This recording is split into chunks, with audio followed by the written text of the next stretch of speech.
welcome back to the Erasmus Expeditions. We are here with our 5th edition Dungeons & Dragons ongoing campaign titled Evermore le Masquerade. This takes place in a homebrewed world of mine called Rostveen, in particular a kingdom known as Gerdes, and this is very heavily based on the Baroque periods of Spain, France, Venice, with a little bit of Orlais from the Dragon Age series kind of sprinkled on top. This is session number 23 of our campaign, titled Adagio for Alta Venaña. I'm really excited to be getting back to this game. We played really early last month, so it feels like it's been a really long time. So I'm very much happy to be sitting back at the head of this table. Before I get started, I'm going to go ahead and give the same kind of warning that I get on the beginning of all of my games, and that is if foul language, immature subject matter are problems for you, then this is not a game that you should watch, particularly this campaign. While we will never feature explicit sex, we're going to toe the line about as close as we can, as it is a large part of the Gerdessi culture. So, I think without any further ado, I'm going to go ahead and pass things over to my players so that they can introduce themselves, plug whatever they might have going on, tell you where you may be able to find them on the internet, and then I think we're going to get started. So we're going to start with Karen.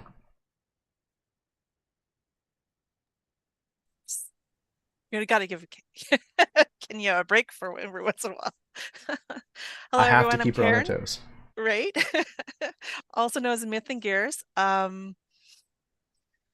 don't know what else to plug. You know, if you're here seeing this, then you're at the right spot. It's an amazing channel. You should come here more often and watch everything because they're amazing. The other place I like to go to is also Mini Terrain to Me because that's also a really great place. I don't have a lot to say tonight. I'm just going to get right into it. Tonight, I get to play Cameron-Diego Ruiz y Gonzala, otherwise known as Solana del Cagones, otherwise known as Isabel Anscari. And that's just what we know so far. And I'll pass it on to Austin. I'm Austin. I'll be playing Guillaume de Lestote. I'm very excited to get back into this. I don't have anything to plug, and I never do. And so I will just say I'm excited to play, and let's go fuck up some vampires. Oh, and then I should probably have Jeremy pinned so that I know what the order is, and I will pass it to M. Hi everyone, I'm Em. I also don't have much to plug other than just Mini Terrain Domain, which you can find me living, lurking, laughing. And today I will be playing Sylvie Levine. And yeah, super jazzed to get back into it for 2024. And I'll pass it on to Matt. Hello, everyone. I'm Matt. I run a channel called A Fistful of Dice, and I make books over at Absolute Tabletop. And only thing I have to plug is Aether Nexus. I continue to toil in my squalor for Aether Nexus, and we're going to drop a big update for it next Wednesday for backers. I'm really excited about it. And not in this update, but in a future update, there will be some awesome quests in the book as well, written by some amazing people, of which our humble game master, Mr. Jeremy Lilly over there, is one of the writers. And the quest that he has written is great. So I'm excited to get those in the book as well.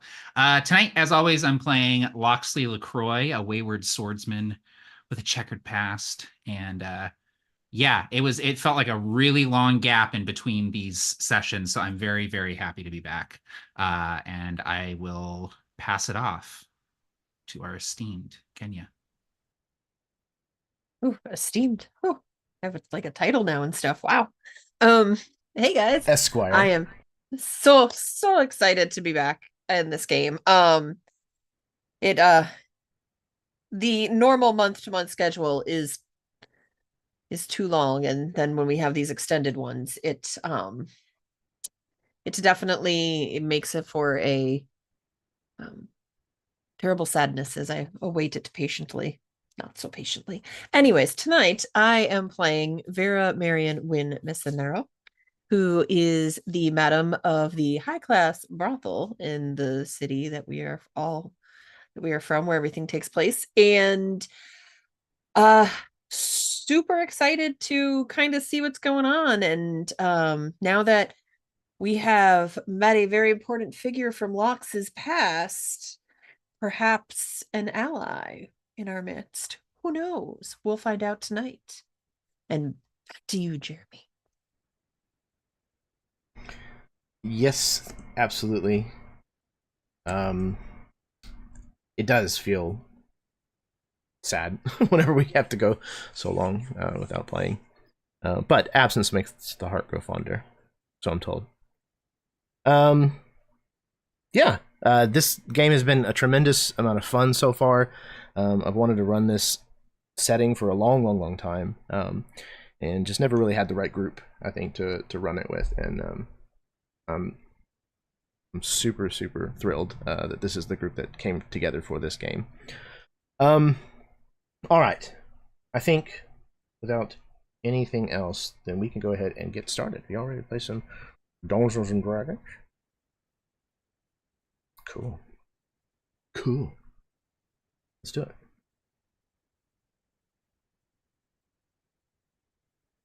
Every swordmaster knows that their skill with a blade is only a singular part of the secret to living long enough to become a legend.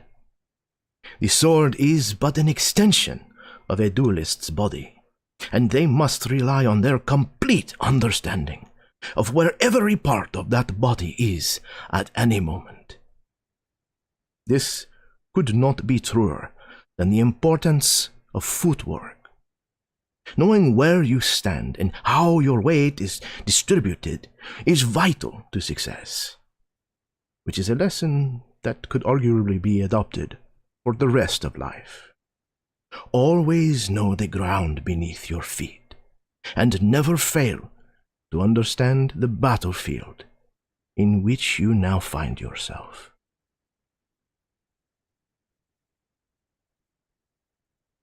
The Marquesa de Mara Corregidor lies dead in the courtyard of her villa, her throat torn out by a wolf with no tail. However, the wolf of Alta Venaña was no ordinary wolf, and has now been revealed to be her late husband, who she claimed was dead. We rejoin the five of you after you have broken this fight at the gatehouse up between these werewolves who were attacking and the guardsmen who work at this estate. During the battle, you also unbound a wolf's tail that had some strange curse that had been placed upon it. And once you had broken the binding of that curse, the wolf without a tail turned back into human form, and you found that it was none other than the Marquise, who seemed to know you, Lox. Amongst those that attacked the gate, Lox, you also recognized several other individuals.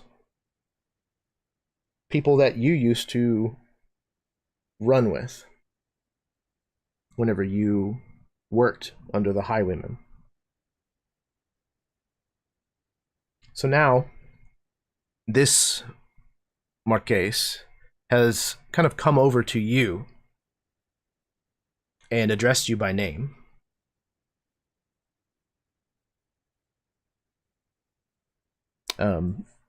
In addition, everyone's favorite himbo, Sabrino, is still alive, but has been taken into custody.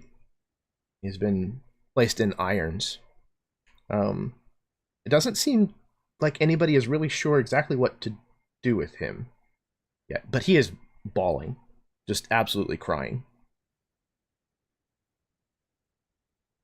So, as we rejoin our heroes here at the Via Corregidor, with all of this that has just kind of unfolded in the last few moments, where are each of you? What is going on in this moment?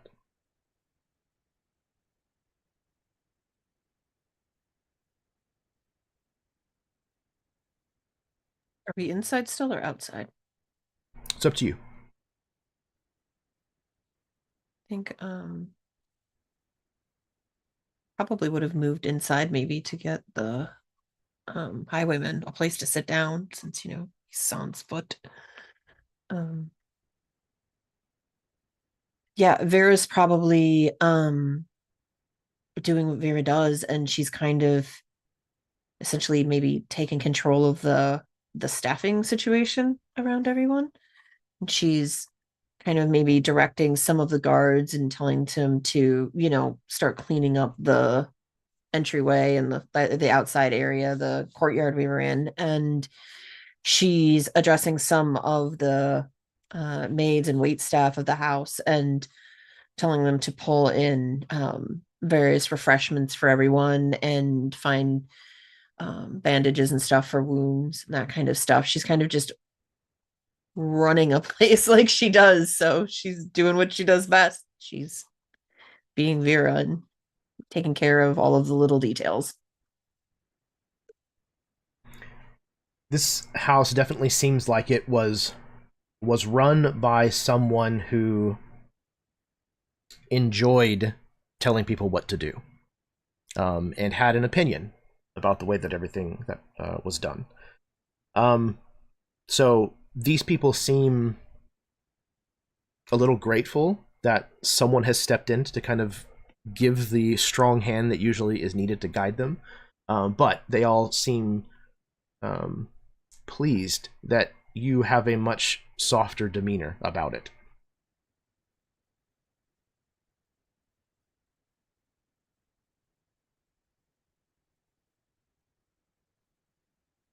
Anybody else?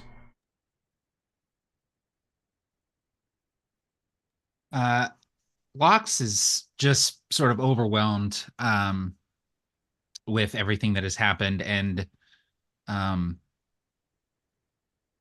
I think that he was kind of anticipating seeing these faces again, just based on where they were and sort of what has been going on, but certainly not under these circumstances in this specific setting.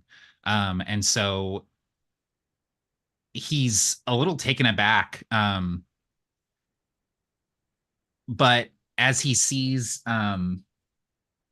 remind me of the himbo's name. Sabrino. I was going to say Sabino, and I knew that wasn't right. Close, yeah. When he notices Sabrino sort of distraught and sort of being like restrained, he'll sort of throw in, hey, it's all right. It's all right. He's not going to be any trouble. Just let him be. You're not mad at me?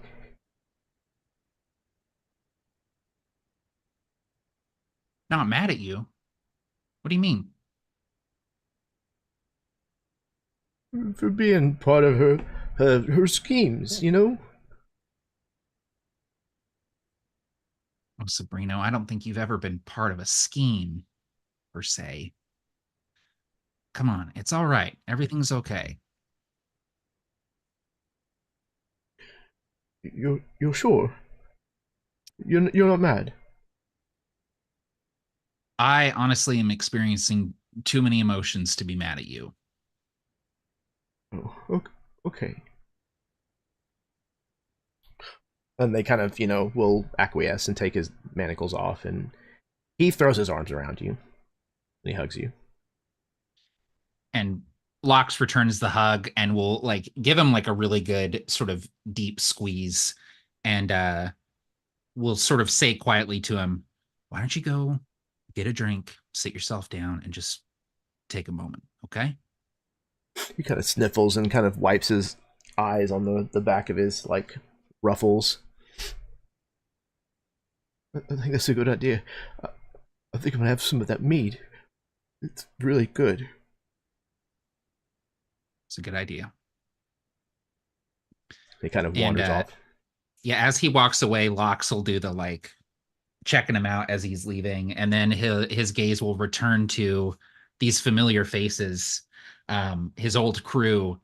And I imagine that there's maybe just this moment where we're all kind of like looking at each other silently, and it's not really clear like what the reaction is going to be. And then there's this sort of collective like release where Locks just sort of just like is just like, this is ridiculous, these circumstances, and he'll kind of draw everyone into a hug and sort of take it upon himself to hug these people that used to be family to him many years ago.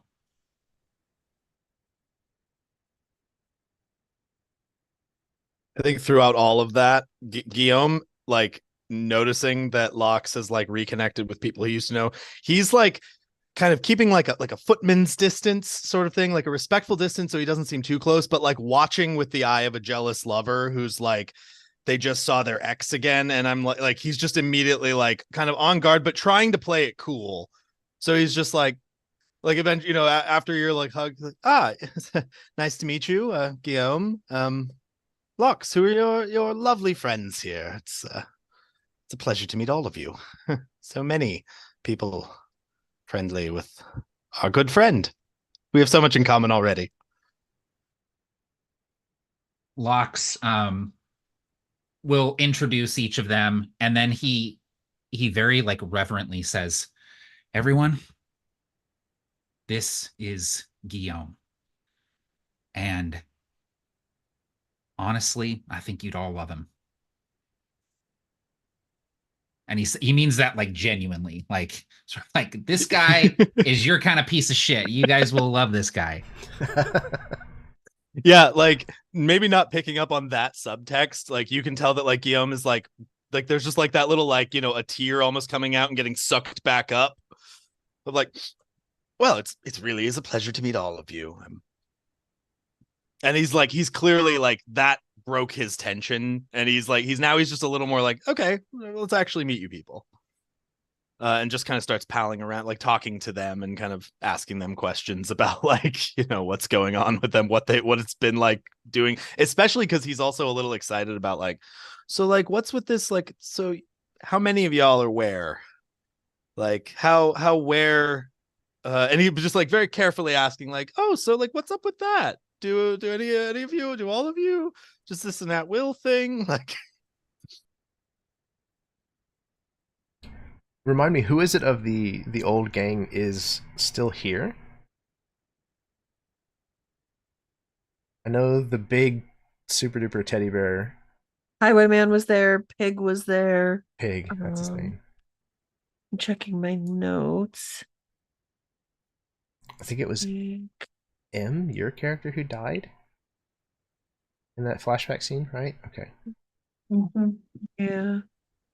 Super edgy shadow like person, right? Yeah, that was interpretive dancer. I'm trying to remember the names. I'm gonna make a character that's an interpretive dancer. Piss everybody off. Honestly, I do that in real life when I can't think of a word. I just interpretive dance it out and hopefully that they can understand Casting the my charades. spells. Leave me alone. It'll Yes. take me another 2 minutes and 13 seconds.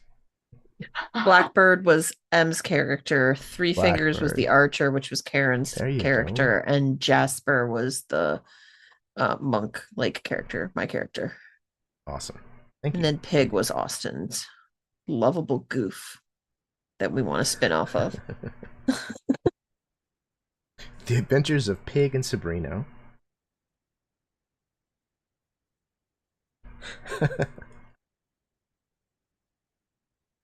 It's a classic comedy pairing. Like, It's Although true. two dumb guys is going to be really interesting. We'll hire the Farley brothers. It's literally going to be like a medieval Dumb and Dumber. Mm-hmm.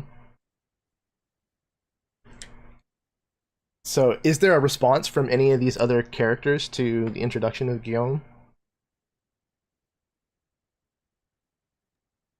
I'm guessing Pig would Seeing be Locks very again? friendly.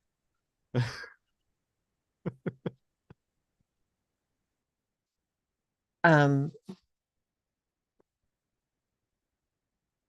feel like Jasper would be pleasant, but not. There's kind of that air of I've got my eye on you, kind of, move too fast and towards like inappropriately towards the highwaymen or something, and I'll make sure that you move no longer, kind of a feeling.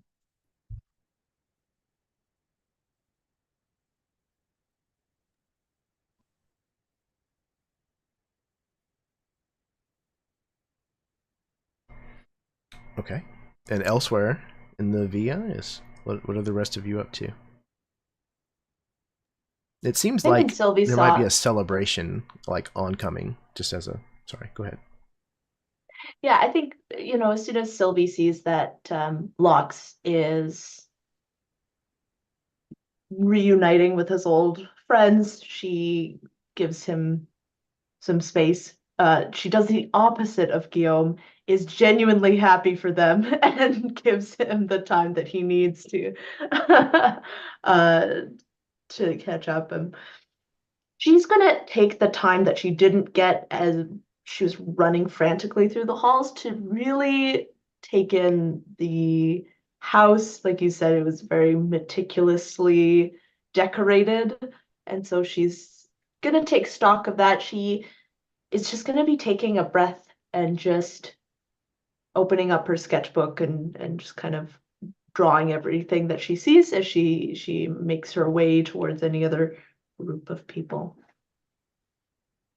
Yeah, this place is well appointed by Aladalgan standards. Like this would be a splendid house in the city, but because it is out here, it's for one much larger. It's able to be built more horizontally than you can build in Aladalgo. So the rooms are a lot larger, a lot more opulent. But there's also slight regional differences in like some of the architecture and the colors used and things like that. So this would kind of be a like you think I would imagine from a design point that you would probably be able to bring some of these fashions to Aladalgo and they would probably do very well. Chimeran had the same kind of reaction as Sylvie did when Lox was getting reunited with his old pals. So I'm thinking that maybe he's gone off with Sylvie in this tour around.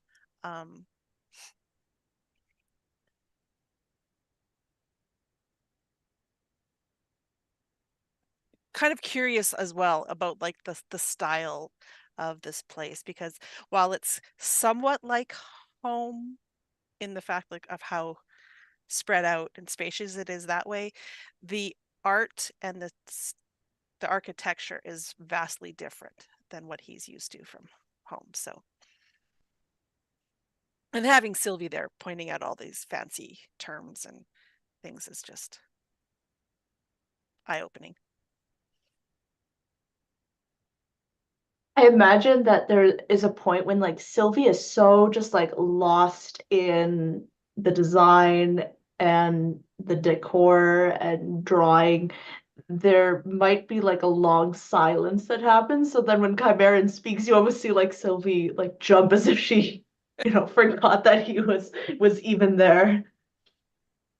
It was probably something silly, some stupid question like, why would this thing be pointing out this way? And you'd be like, what are you even talking about? Because his eyes would be going to completely different things I'm anticipating than what Sylvie's is going for. Yeah, she's Well, I guess that is an interesting perspective. She tries to like make Chimeran feel like he's, contributing. And she, she's gonna talk with him about just the the art for a while. But then I think at a point she lets out a long exhale and what a crazy few days, weeks. It's felt like months. I, I don't even know the last time just took a break. Seems like we've been going constantly. Well, maybe tonight there'll be time to relax. Just enjoy ourselves for one moment before we start it all over again. I hope so. That would be really nice. This place is beautiful and it's the least he can do for us killing his wife, she says after a pause.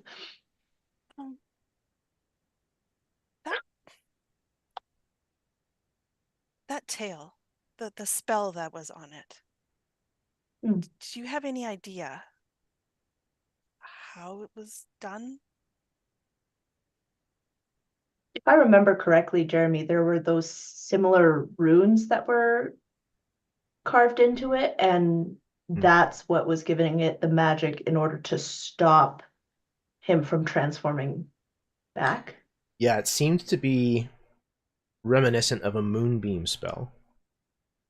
But it was like woven or sewn into a ribbon that had been used to like physically bind the wolf's tail. It is very interesting. It is a very different kind of magic than what myself or even Guillaume uses. It's very physical. It's within the item that itself. I can also enchant items, but it's less woven into the fabric than this was. I'll be honest, that kind of magic terrifies me. No one should have that sort of power that they can hold someone like captive against their will. Magic is like any tool, any weapon in the hands of someone that is dangerous. It can be something that is used for great evil, but in the hands of someone who knows how to do it, it can be used to create beautiful art. It can be scary, absolutely, but so can anything else, she says, as she like gestures to Chimeran's like sword that he has. Yeah, and I think when you gesture to the sword, you're noticing that kind of almost in reflexively, he had put up his hand to his forehead when he had talked to you. And he's listening to you say that, and he's like, is there any way to protect oneself? Yes, of course. Like with a sword, there is armor, magical armor that I've heard of that you can use to protect yourself. There are other spellcasters who also have magic that can be used to protect themselves from other spells, make it so that they do not happen, or that they and she like kind of gestures so that they are nullified. There are many things. Magic is not the be all and end all. One person cannot say, here, this is how it is, and then it is that. There is, and she pauses, and then she also looks at Chimera, like up where Chimeran's forehead is. There is always a solution. There is always a way around magic. You can see that he's trying to take comfort in that, but it's not quite hitting hard enough with him, I guess. Like, you can see he's warring with himself, trying to comfort, like your words have comfort, but he's having trouble believing that it's possible. And I think he starts to get a little bit uncomfortable too with where this is going, and will just reflexively. So what do you think about this, what did you call it? Sconce? And he's pointing at, I don't know, some like something that's not even a sconce. It's a I don't know. I don't know what I don't even know the terms, but he's pointing at, probably like some sort of relief on the wall. It has nothing to do with the sconce. Yeah, you see Sylvie put like a hand on a chimera's shoulder, and squeeze it as she explains to you what sconce is.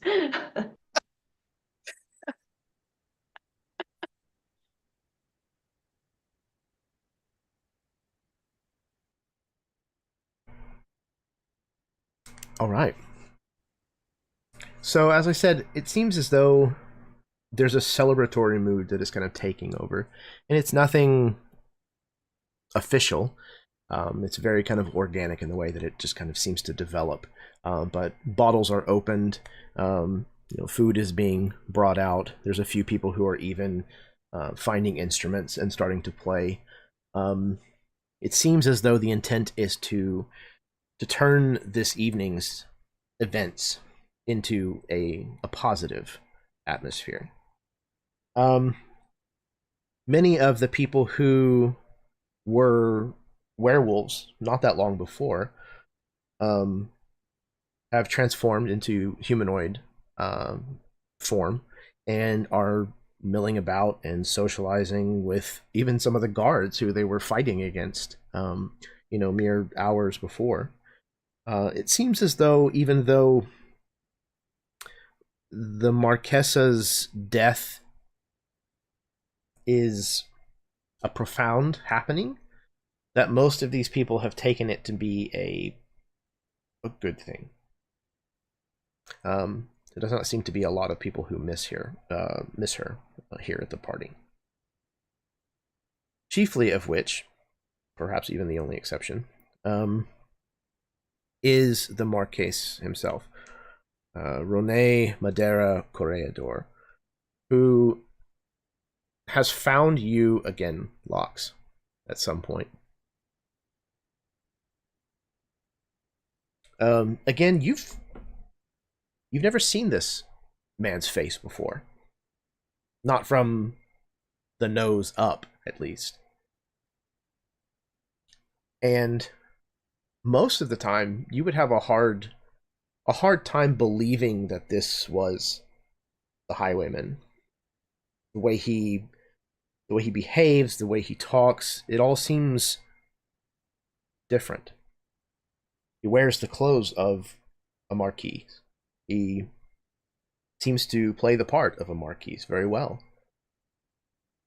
But there's something every once in a while about the way he stands, or the way that he smiles, or a certain turn of phrase that he uses, that yanks you back through time and reminds you of a specific instance where you've seen that exact exchange before from the highwayman. At some point, he comes over to you carrying a glass, and he hands it to you.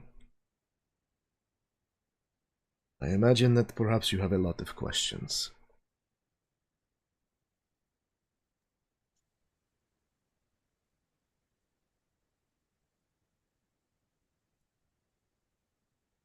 The first is why you would be greeting me with a drink in your hand when I expected, if I ever saw you again, to be greeted with a dagger in your hand. What's changed?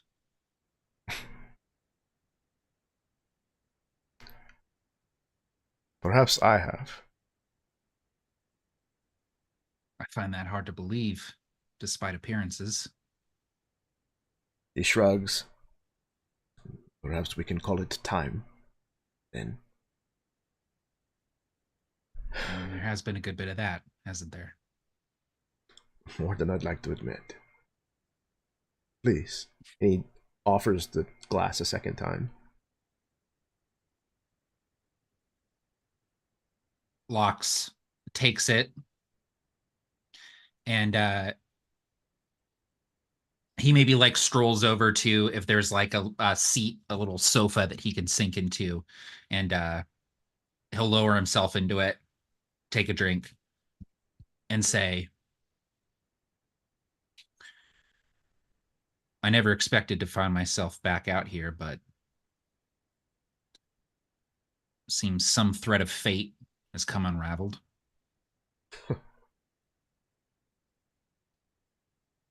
Perhaps.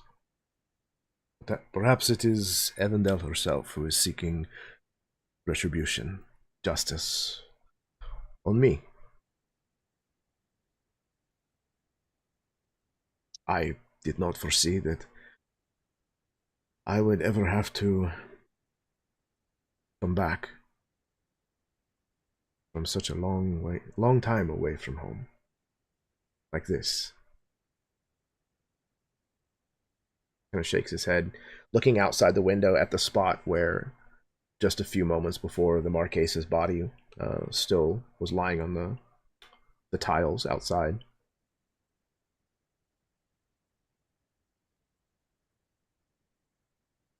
How did this happen? How did you come to be married to this woman and then become what you've become? Well, to answer your question, both of things were a part of my life even whenever you knew me before.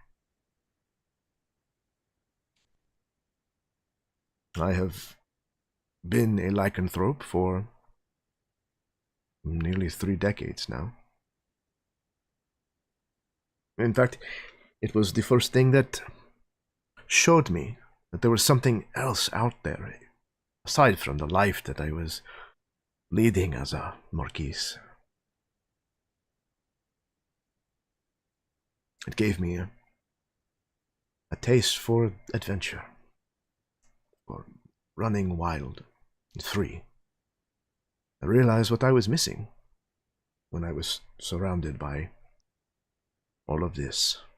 He says, kind of looking at the like gold inlay on his glass.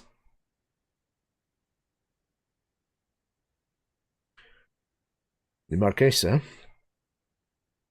I married Dimara whenever we were very young. It was arranged by my father. It was, by all accounts, a good marriage. But she was not a good woman. And I am afraid that once I realized that, I spent less time with her. Less time here at home. And I am afraid that only caused her bitterness to grow. And I merely underestimated how far she would take things.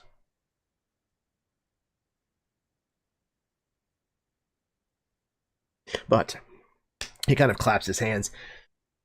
You, Loxley, you have been away for some time, and now you return, more accomplished than the last time I saw you, with friends who seem to be gifted in their own ways. You have started your own crew? Hardly. No, this band of misfits happened entirely by accident. I see. We were brought together by happenstance, proximity to a murder. And, well, now we're knee deep in some bloody, awful shit. Vampires and corrupt religious leaders, and I mean, you know the deal, right? You speak of Lugarico. Yeah. Lugarico Borjido, Padre Primero. Mm-hmm. He kind of looks down into the glass of wine that he has, swirling it around. Then it is true.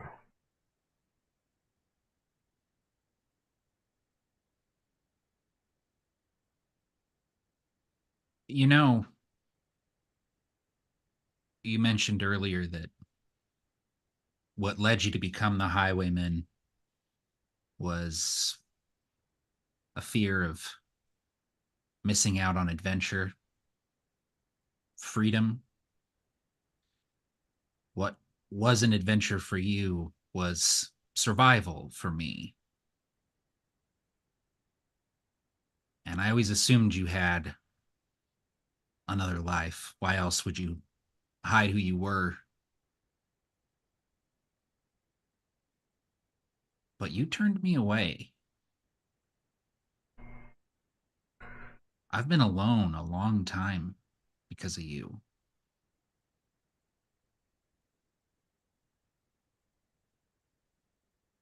I feel you owe me. And I feel that there might be a favor here that I can cash in for these new friends I've gathered, this new crew I've assembled. He kind These of people, laughs to himself. Go ahead. these 4 people, they're not going to turn me away. And despite myself, I've grown fond of them. I'd like us to all come out of this alive. So what can you do, Marquez, to help my crew with what we have going on?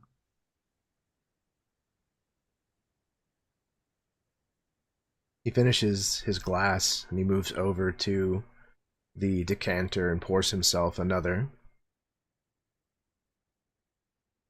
You know,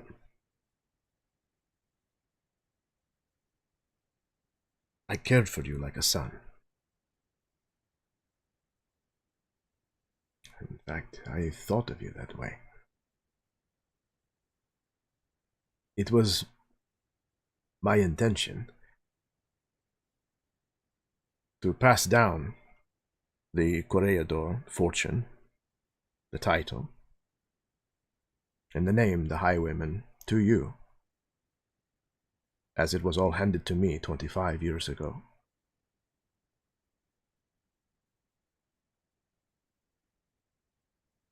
All of this was to be yours.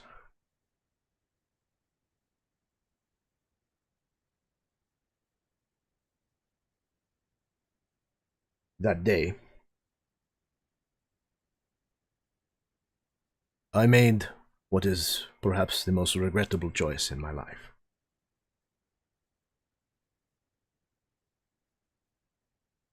You drew a line in the sand, that you held to your principles, where I would not. That infuriated me. To have someone so defiant in my face, in front of my men.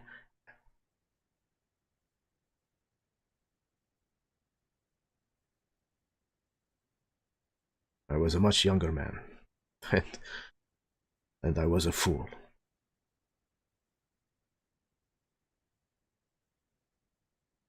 So for what I did to you, Loxley, turning you away, causing you further hardship than you had already had, for that, I am truly sorry. And I hope that at some point you can find it in your heart to forgive me.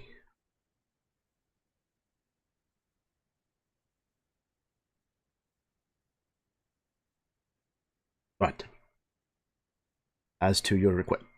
He kind of stops himself. As to your demand, I will certainly help you in whatever way that I can.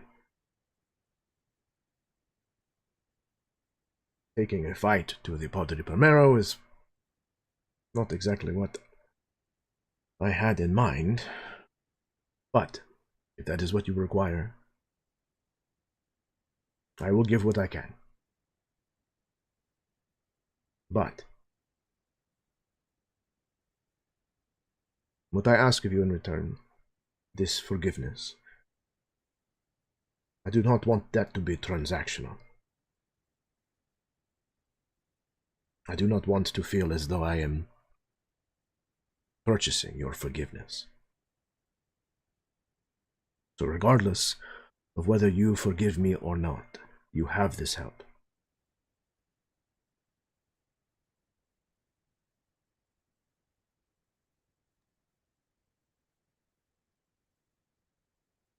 I don't know exactly what our next move is going to be, but it's good to know that we have your support.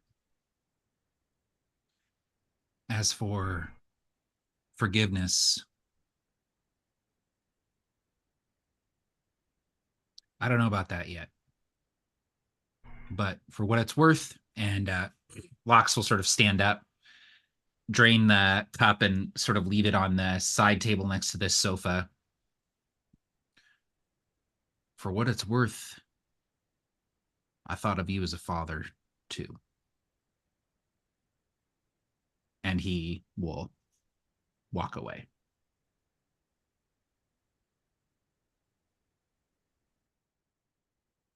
He stays silent and still with his thoughts.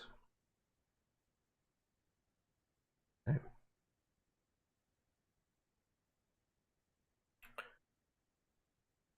Does anybody else at any point have an exchange with Sabrina?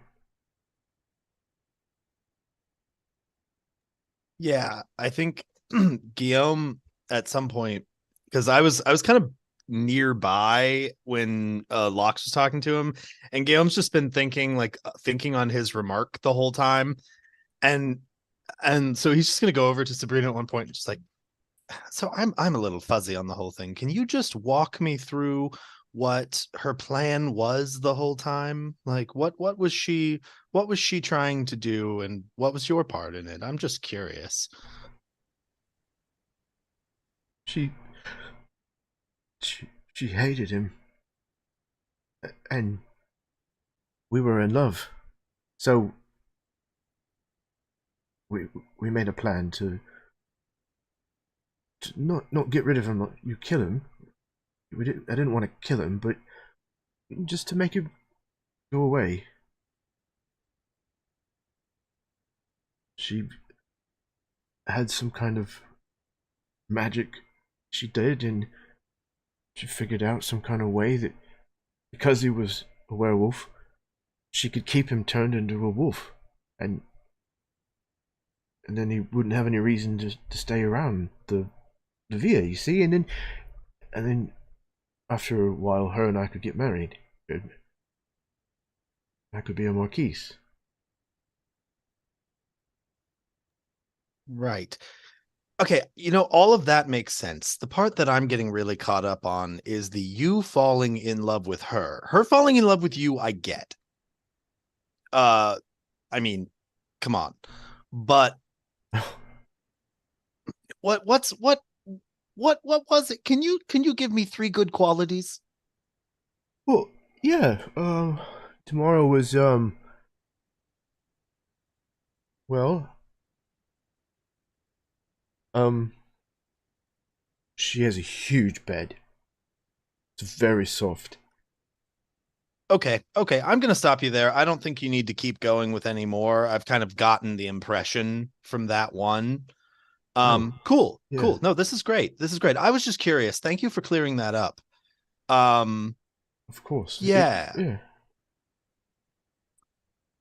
Well, it was lovely talking to you. And Guillaume is just immediately like This guy is even dumber than I thought, and I kind of don't like even care how handsome he is now. Did you know that honey meat is made out of honey and it doesn't have meat in it at all? Really? I always thought it was ground up pork. I've I did actually too. got to talk to the Marquise. It's Oh, totally separate issue. of Yes, well, course. have a Yeah, lovely evening. Drink up. bye. Don't go anywhere. And I'm just gonna I do want to go find. I'm assuming I kind of want to go tell Vera probably since she's been bossing around the guards. Be like, so Sabrino, I kind of thought maybe too dumb to be involved, but he was Oh. definitely involved. He knew about the whole plan, and I think was greedily scheming. Not probably the genesis of any of the ideas, I'm going to assume, putting it out there, but he was fully on board with the whole amputate tail, use magic to bind a were creature into its were form permanently. And that does seem like something that he should probably answer for. Just a thought. I mean, it seems like everyone's pretty cool with him and kind of assumes that he is an innocent. And I kind of thought the same thing, but I don't think that anymore. No, he's not. I think he's dumb enough to conveniently forget that he's being used. I think he's one of those. He's just greedy, yeah. He just is greedy, and he is so dumb that his stupidity allows him to not connect the dots as to just how terrible he's being. But he is okay with doing it. Yeah. Because there's a large bet and money in the end. Yeah. Yeah, that feels not great. I don't know. Not a great dude. I don't even have staff like that at the Castillo, so you have to have a certain level of awareness as to what exactly you're doing. Yeah, well, I don't know. You've got the guards. I know that Locks kind of told them to take the manacles off earlier. I think he looked so sad. He's so dumb that when he cries, it's like watching a puppy crying. I was going to say the adorable puppy look is kind of, I mean, you occasionally get that look too, and it doesn't work because of that extra flavor that you have to your personality, but yes, too much intelligence in the eyes for that. Exactly. Intelligence is what we can call it. And she'll kind of poke you a little bit, like she's just giving you a little tease. Yeah, and you can tell for maybe the first time he doesn't take it personally and just kind of laughs it off. And even when he says intelligence, it's with a bit of a tongue in cheek, I know that's not what you're saying. Yeah. I'm thinking we might want to talk to the Marquis about this. I mean, obviously in the end, I think he's going to be the one that decides what happens to him. I personally, honestly, darling, I don't care what happens to the man once we leave here tomorrow morning. Honestly, I don't even think we need to tell the Marquise anything because we just need to make sure, as long as he gets questioned, I don't think he's smart enough to lie about it. Even to the guy he was doing it to. Whatever. All right. Never mind. I overheard your conversation. It was, well, she had some magic and a nice bed. So, I mean, I don't think he's going to have, you guys found the room with everything in it. So, yeah, I don't think could probably go over that room some more. Poke around. But anyways, I do want to talk to the Marquise though about this other stuff that we're dealing with sooner rather than later. Yes, far more important. Far more important. I got a little frustrated by that guy. Is it because he's hot? Yeah, I don't think hot people should get away with things. I just I honestly feel like they need to be held to a higher standard. It's you're already given all of that. You need to be respectful. You should, have some good morals and yes, use your unbelievably wonderful attractiveness for good instead of evil. Exactly. Yes. It's like magic. Well, I mean, magic, I don't know. Magic you have to earn, so I think that there's like a little more leeway to do with it what you will. But that's a whole other ethical conversation. I Right. did take an ethics class, and he'll just like start walking towards the Marquise while like explaining like, you know, the magical ethics class at the university is really a fascinating, like, and just blathering on. Vera's absolutely giving him the standard, I'm paying attention to everything you're saying. Kind of nods as she's going, as they wander towards the Marquise. Yeah, right as we get there, it's like cut to the end of that. It's like, and that's why you should never ask a philosopher what he wants in his tea. Marquise. Ah, hello. I trust that you are both enjoying yourselves? Very much so. Your staff here is lovely. They're very kind. Yes, it's a good thing to see that many of them are willing to stay on, despite everything that they have been through over the last few years. Well, several of the young women were nearly shaking as they were being given instruction, and we were sitting at dinner, and although they did all thoroughly enjoy the abruptness of my conversation with your ex-wife, it was entertaining. Dinner in a theater is always fun, though. I couldn't help but overhear earlier, mostly because I was listening, but I couldn't help but overhear earlier that Locks had discussed our problem with the Padre Primero with you. And yes, he did. Yes, that was we should probably tell you about the injectable silver at some point too, just to forewarn you on that. But anyways, that's probably a ways out yet before we get to that. And my concern really is more immediate. We happened upon your ex-wife, may she rest in pieces.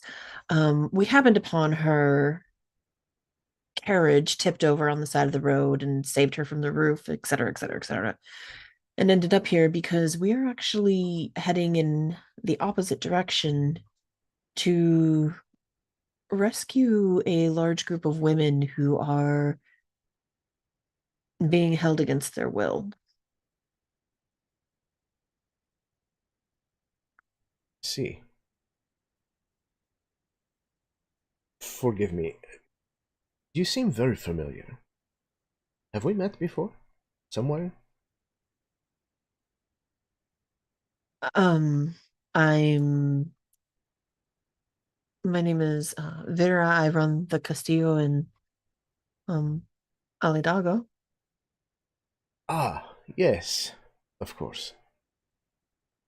Of course. Have you frequented before? Well, I don't know if I would use the word frequented, but I have been there before, yes. It's been some time. There have been a lot of changes since I took over, so if you are ever in the city again, you should definitely stop in and indulge. He kind of nods to you. I will certainly keep that in mind. Thank you. Now, forgive me for diverting from your question. We are heading to Monchalona, can you say? I think. Yes. Mm-hmm. Monchalona. Yes. To rescue some unfortunate victims, it sounded like. One of the women is one of my staff. who is fairly heavy with child at this point, and she has been taken along with several other women, all of terrible. which are also pregnant. And we anticipate there being a large amount of resistance. These women are all pregnant. All of them, yes. Surely that cannot be coincidence. Does this have something to do with why they were taken? It does. Say no more. Whatever you need of me. As I told Lux. If it can help you, then I will gladly give it. I don't, as you can see, we've got our own group with us here. But the more, the merrier when we're about to ransack a large estate and steal back our impregnated women. That sounds so odd when I say it like that, doesn't it? It's a little among the stranger phrases that I think I have heard uttered. Yes, but I should point out they're not our impregnated women. they You're are not responsible for any of women them, Guillaume. that You're safe. Well, no, yeah, well, not in that way. I mean, I feel responsible for rescuing them, but I do want to point out these are just by happenstance. These happen to be pregnant women. They are the group that we are going to rescue. I see. And where exactly is it that you are trying to free these women from?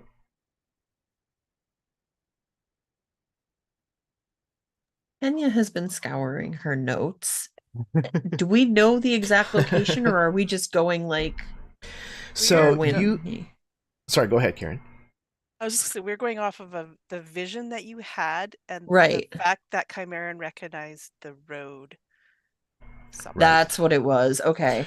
So Manchalona is a fairly sizable town that's kind of right at the base of the mountains, kind of to the west and northwest of Gerdes, and the outskirts of Manchalona are where the Borjido family vineyard is located. Mm-hmm. And then in the mountains is supposedly an old family castle of theirs called the Castillo de Borjido. And the path that Chimeran recognized is indeed the path that leads up into the mountains to the Castile. We are heading into the heart of it all, to the Castillo de Borjido. We believe they're being held there, and well, honestly, with yourselves along, it might be easier for us to even perhaps find a back way in, considering you are from the area. Well, I cannot say that I have ever been to the Castillo de Borjido before. Manchalona I have been to many times, but I know people who live in Manchalona. Perhaps someone amongst them might know of the information that you're looking for. Perhaps, but we also have the small problem that we feel that the web of this particular spider's lair it branches much further and in more detail than we know, and I'm concerned that if we have you start digging around looking for information, that unless you are absolutely 100% assured the alliances of your associates, it could be a problem. Yes, of course. Let me speak with those of my crew here and see if there are any who are willing, who can go and find this information. I have many things to do here in the immediate future, but I have a lot of people that I trust. Those people who are here tonight, not the soldiers, obviously, but those who helped me retake my title. I trust them with my life. Good. It's good to know, because the lives of nearly 24 women could depend on that. And if it is found out ahead of time that we are on the way, they will most likely be moved, and we may lose track of them entirely. Then it will be done with the utmost discretion. You have my word. Wonderful. Well, I don't know about the rest of you, but I could use another drink, something more to eat, and I feel like playing some music now. It's been a good night.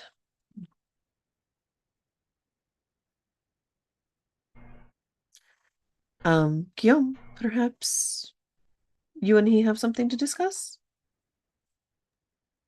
Oh, the himbo's more treacherous than he seems. I just wanted to make sure you were aware of that.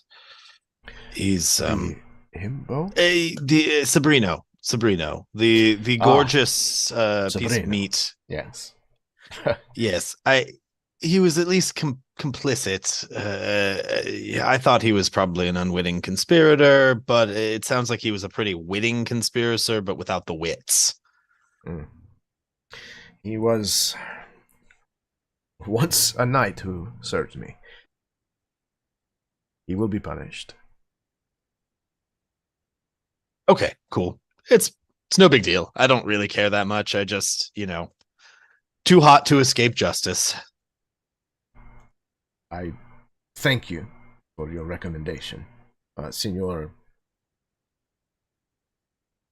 Delastote. Pleasure. He'll reach a hand out. Delastote. As in your dad's name. Bleh. He regurgitates your father's name. I should know that. And instantaneously and without pause. It's not weird at all. It is Melante. Melante.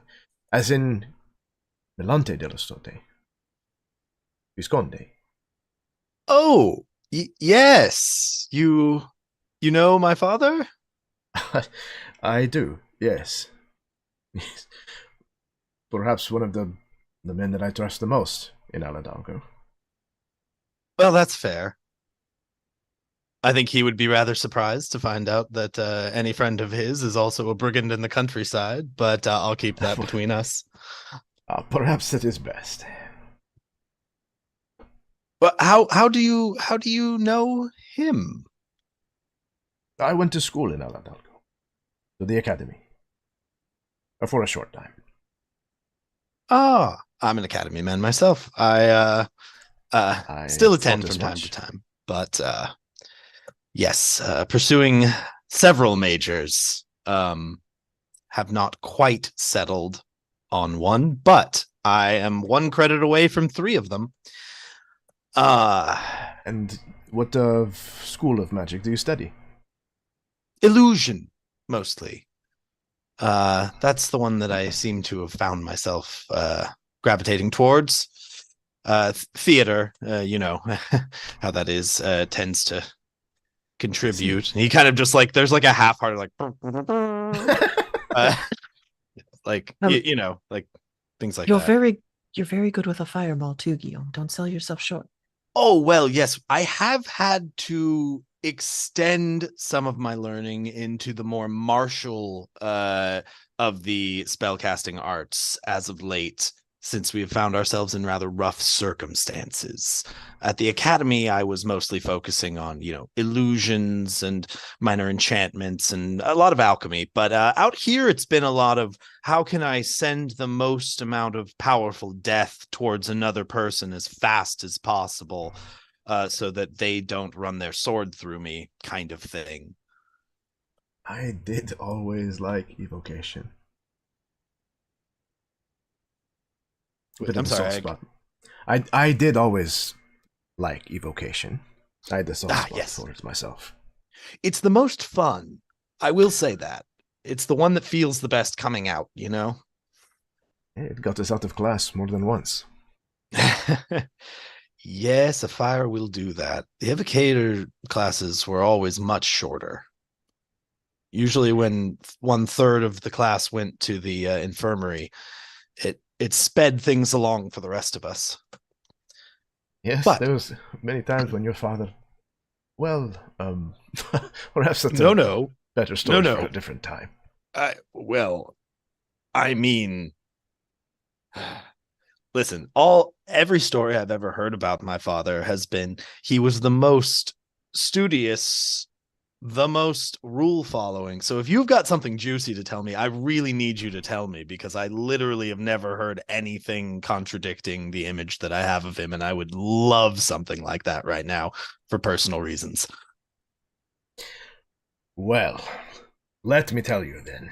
And he like gets you another glass and like puts it right into your hand, puts his arm around your shoulder, and begins to tell you this crazy, crazy story about a time that your father went off the rails, and caused some kind of magic, like mayhem at the university, and like it caused it to shut down for days.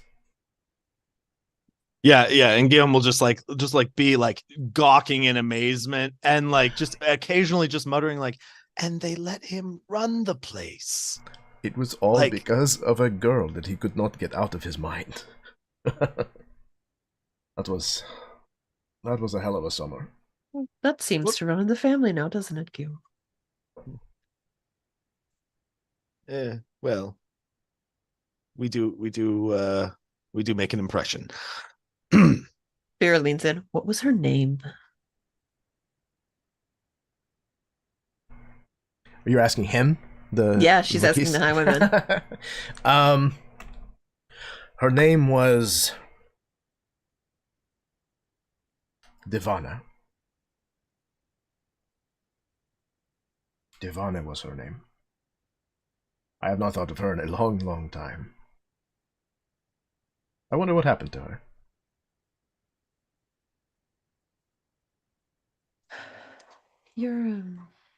We should look her up for your father when we get back. Perhaps we will. I'm looking through my notes and being like, Jeremy, I don't think we ever named my mother, so I'm guessing that that's not her. That you can change that to be the case if you'd like to. Is it? Was it meant to be or not? No. Okay, Not necessarily. Perfect. No, that's perfect.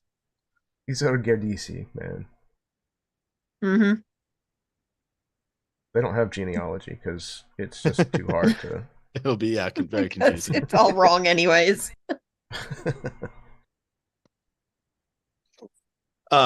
Yeah, so he'll just continue to drink with the Marquise and talk to him, and kind of just keep trying to like pull stories out, and tell him, kind of update him on his father's current, position, leaving out the most recent, the last couple months.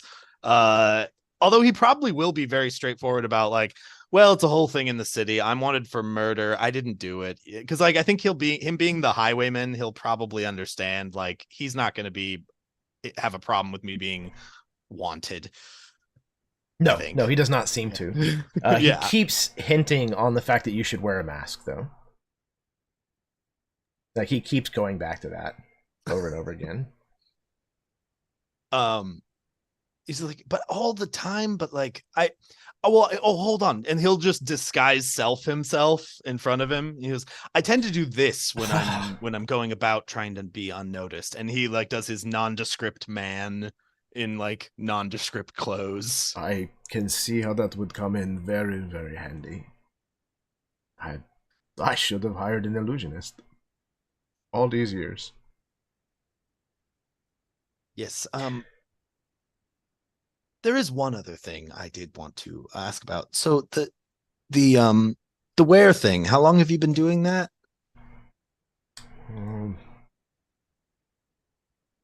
It's been some time now. Probably at least a decade. Because like, okay, I'm gonna be very honest with you here. I'm just gonna be upfront because I think it would really help us get this conversation where I need it to be. So I, within the last few weeks, have found myself in a similar position. I'm not going to say it's identical, but I'm going to say it's similar, and I think we can leave it at that. And I have a little bit of time where I kind of sniff in your direction, just ever so slightly. Oh, you are a were-rat. Well, yes. Good nose on you there, but I should not be surprised by that. How do you feel about living with it? Because I think I have a little window of time still where I can make a decision and get rid of this if I feel like it. But so far, it seemed like nothing but positives other than the being a rat part. But I'm getting used to that. I'm getting more okay with that. I mean, your transition might have been a little easier being a badass wolfhound thing. Whereas I do transform into a small, beady-eyed, sharp toothed little, long-tailed monstrosity. But like, are there downsides other than the rat thing? Well, having lived the last several years with fleas, I can certainly tell you that it is not all positives.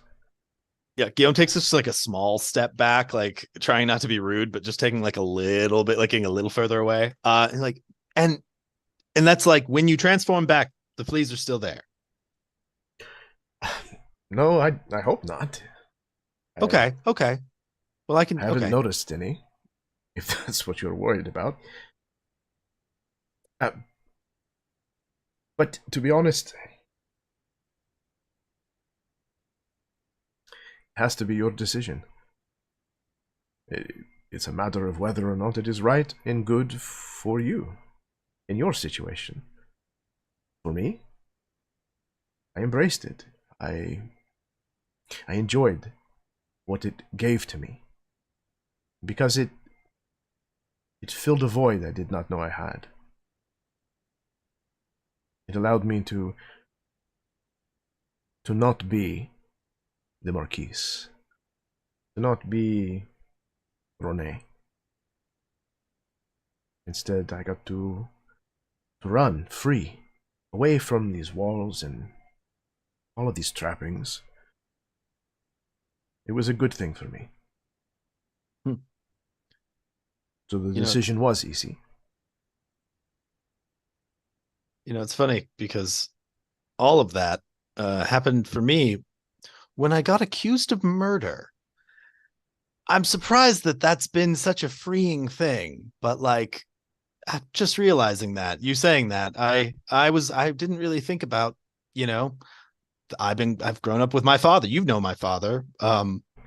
Maybe not what he's like now, but he was a stern man once he aged out of doing all of those insane things you told me about, which I'm going to hold over him forever. But I have to say, being a were-rat is pretty incredible so far. It's all seemed pretty great.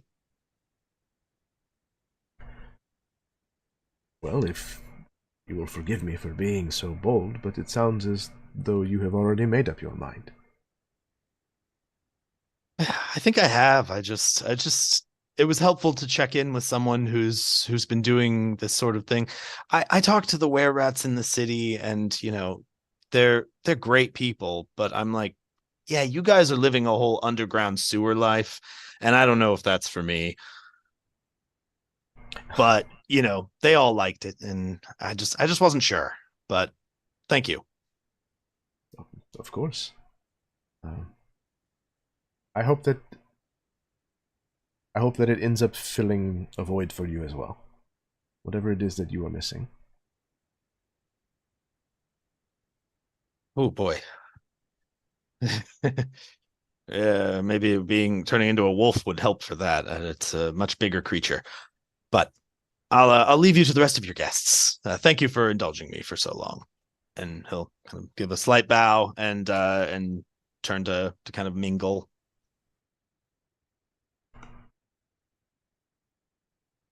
All right. So at some point, there is. You already had dinner, but at some point there's a round of dessert that is kind of brought out, kind of a secondary late evening charcuterie board type shit, and the food is great, much like the dinner you had earlier, but the mood, the atmosphere is certainly improved, and you're able to kind of have an evening off, to have the pressure off, and to enjoy yourselves in a beautiful Alta Venaña evening.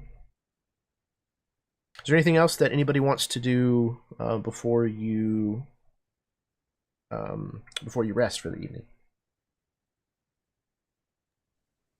I'll just mention, I think Lox would probably not necessarily avoid Renee the rest of the night, but just kind of like not actively seek him out. But Lox would spend time with the old crew and kind of catch up with them a little bit, maybe swap some stories and reminisce a little bit over drinks. He would do so in a way that tries to include his friends in that conversation as well, sort of drawing them into the stories that he's telling and things like that.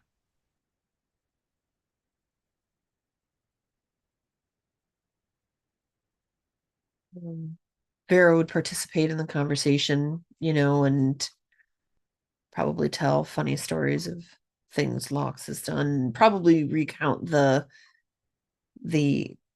insanely fast murder of the evil were rat in the sewer and stuff, and like how much of a badass Kamirin and Lox were, just absolutely devastating that guy. And eventually at some point she would grab one of the extra glasses of honey mead that's sitting there, and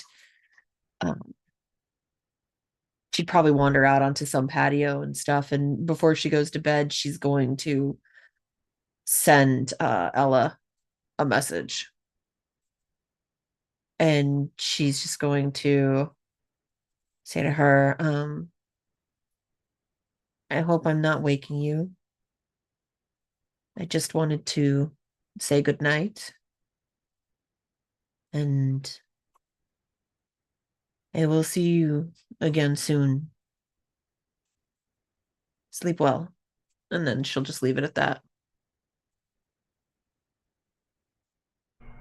Yeah, and the response comes back, moments later, saying much the same, thinking of you, missing you, hoping that all is well. Good night. And the equivalent of, like, emojis. Yeah. Little hearts. Mm-hmm. That's all she'll do, and then she'll head into whatever room's been given to her for the evening.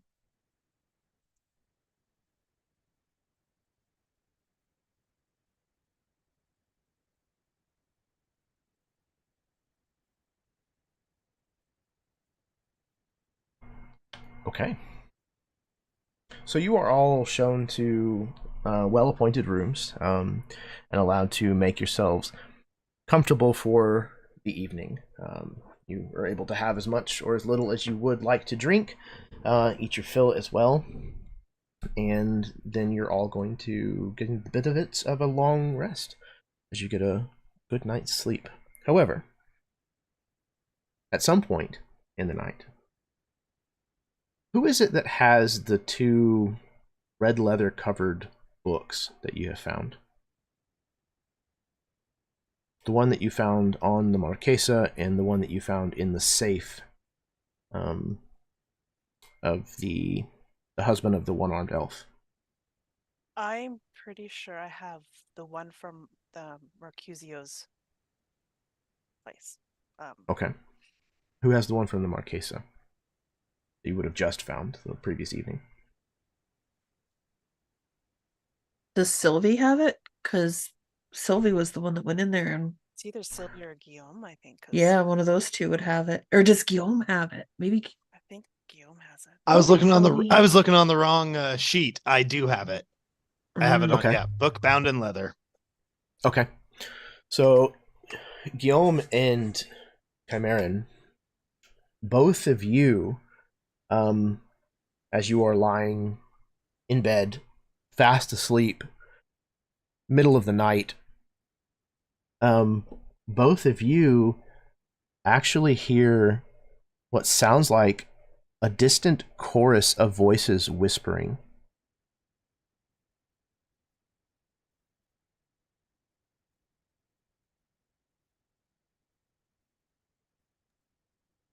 Guillaume will sit up, like, hello? Hello? What? And try to, like, kind of It seems follow to the kind of be sound. coming from the direction of where you put your things.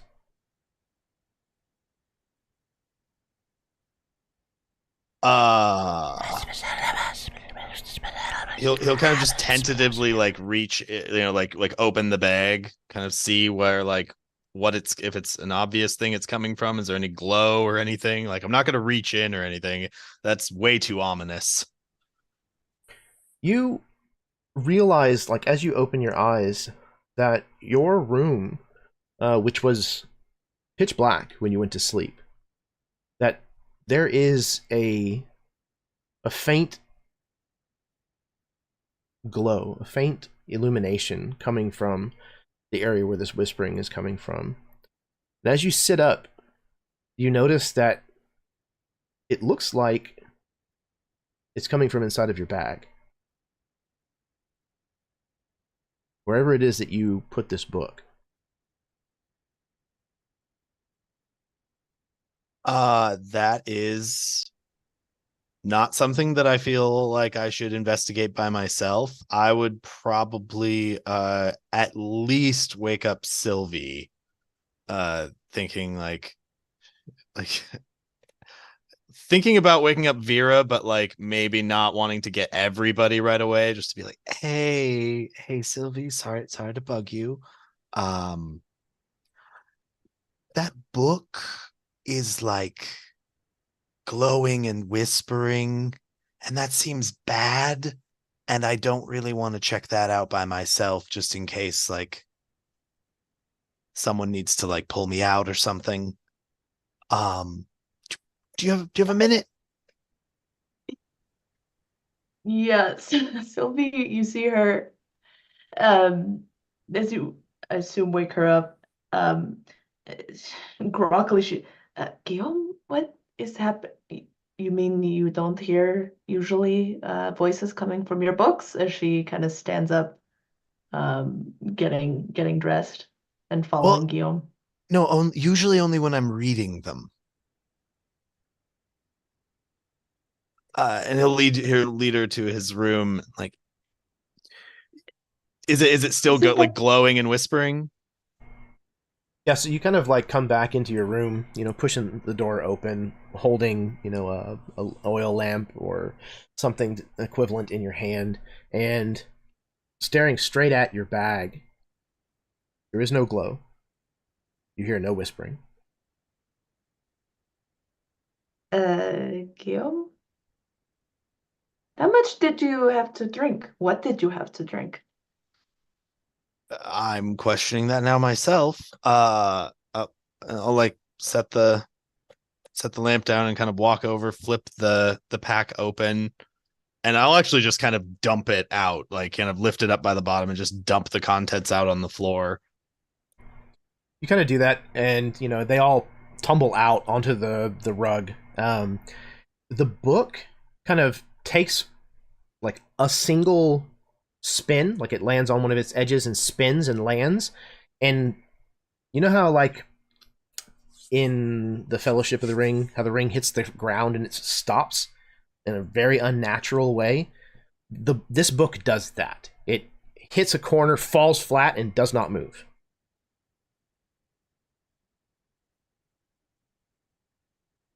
Well, that is a little strange. Yeah. Um, all right, I'm gonna crack it open. I'm just gonna take a look at it. That should right? It's either that or we bury it. I don't know. They're radically You different know, approaches. it's fine. There are absolutely no sayings out there about curiosity or anything like that. I think you should open it up. Okay. And just totally not picking up on the irony in that. I will just like I'll leave it sitting there, but I'll like flip the cover open, just see if there's like a cover page. Like I don't remember how deeply we examined this book before. I think we kind of just like saw it was similar and grabbed it because we were in a hurry. Right. Both of these books have not been opened as of yet, and that is because whenever you try to open it, it is locked. Oh. Okay. Well, could it be a password? And he'll just start like throwing words like Ludovico, Marquesa. Okay, no, bad idea. Bad path. Bad path. Both of you, if you would, please, roll Arcana.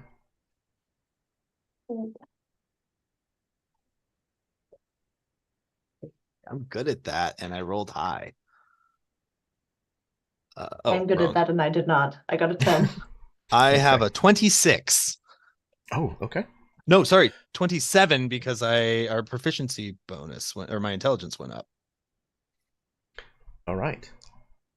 So you're watching this kind of unfold, Sylvie, and there's definitely kind of a growing suspicion that Guillaume might have drunk more than he let on.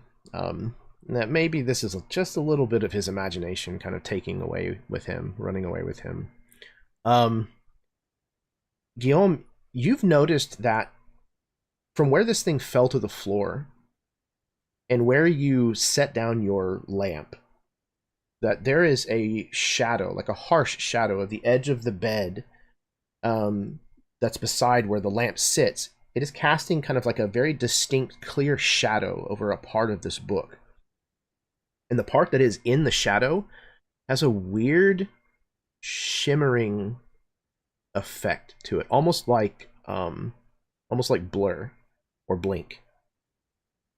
It's just the dimensions of it aren't exactly the same as they are in the light.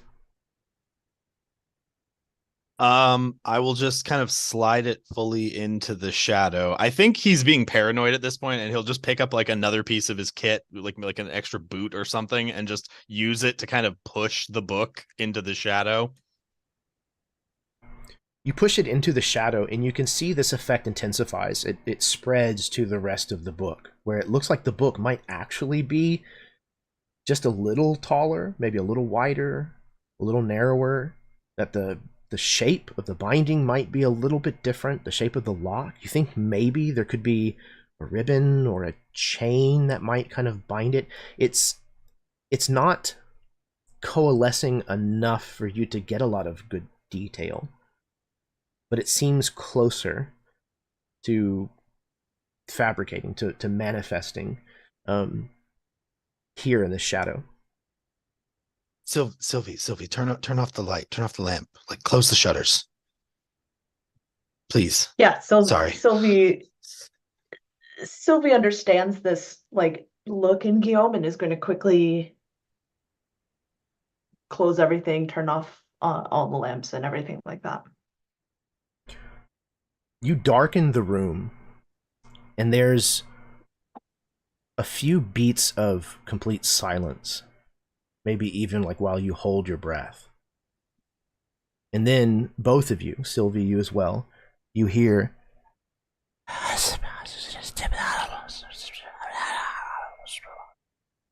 coming from the book. And it begins to very, very faintly glow as it takes on these new dimensions. And you can see what looks like a demon's face appear on the front of this book. And the chain that keeps it locked slowly starts to unwind, that is where we're going to take our break. So we're going to take a 10-minute break, go to the bathroom, refill your drinks, smoke them if you got them, kiss your spouse, etc., etc. And then we will come back and play the second half of session 23 of Evermore le Masquerade.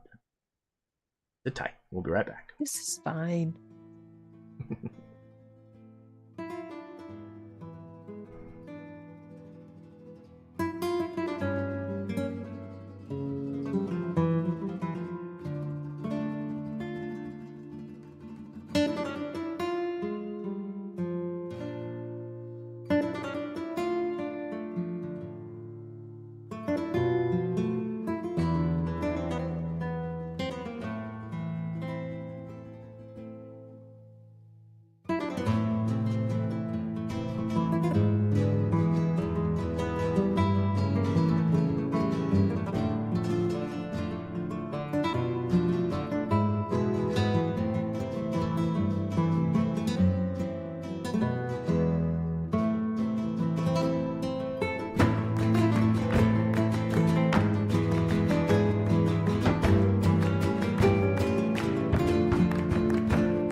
everyone. Welcome back from break.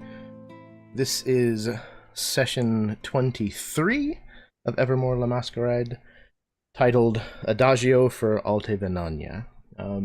We rejoin our friends, our heroes, if you will, at the Via Corregidor, kind of in the northwestern part of Gerdes, where they have just helped supplant a marquesa who had potentially, probably, overstepped her bounds by putting a curse on her husband and pretending that he was dead.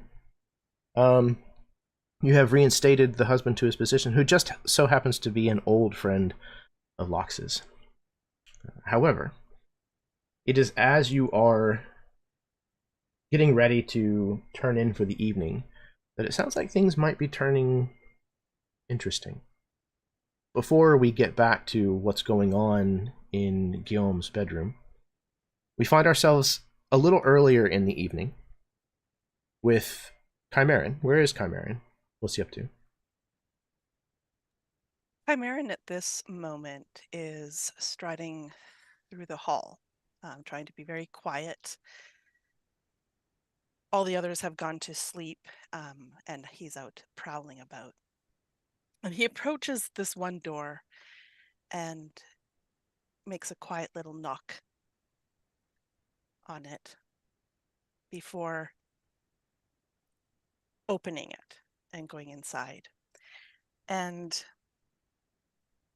the kind of camera kind of changes, and we see is as the door opens and the light kind of illuminates this figure, Sylvie can now see Chimeran standing there. And he reaches up to his face, and for the first time in the presence of her or anyone else, he removes his mask that he always wears. And he strides forward, and as he passes the threshold into Sylvie's room, he changes. But it's not like how Vera changes or even how Guillaume's magic works. It's simply just in how he holds himself, how he moves, his postures, his mannerisms. And where once Chimeran stood, there now stands a half-elven woman with scarlet tresses cascading down her shoulders as she closes the door behind her and approaches Sylvie.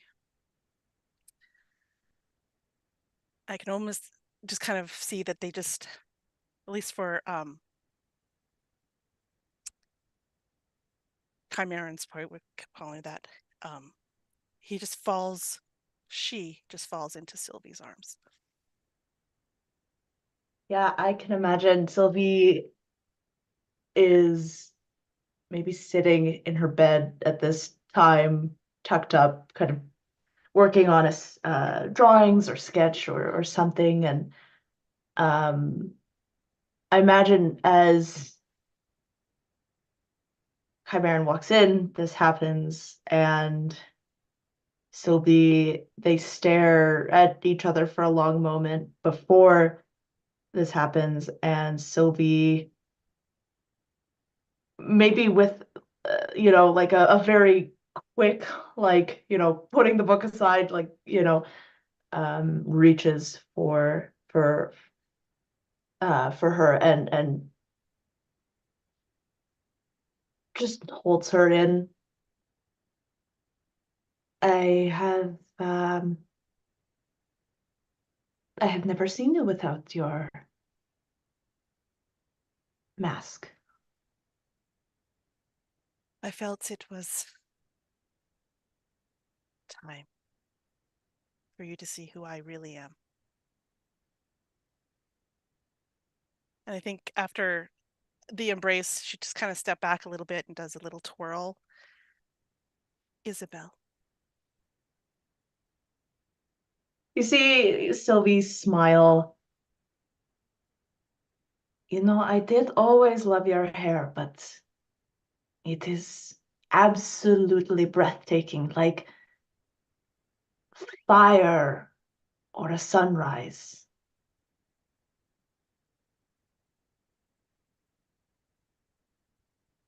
There's the slight blush that crosses her pale skin as she hears those words, and then she just kind of reaches back to you again and gives you a heartfelt and passionate kiss.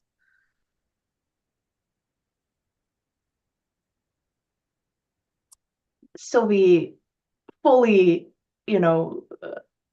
embraces Isabel and holds her. And imagine once the kiss is done, you see Sylvie kind of hold Isabel just like a few inches so that their faces are within inches from each other. And you see Sylvie kind of tuck a lock of hair behind Isabel's ear.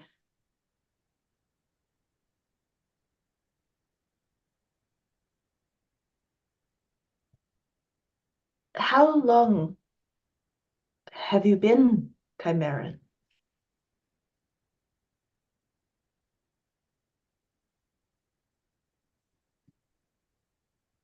3 years?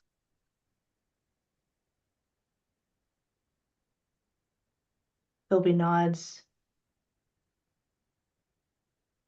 Does it bother you to be someone who you are or not?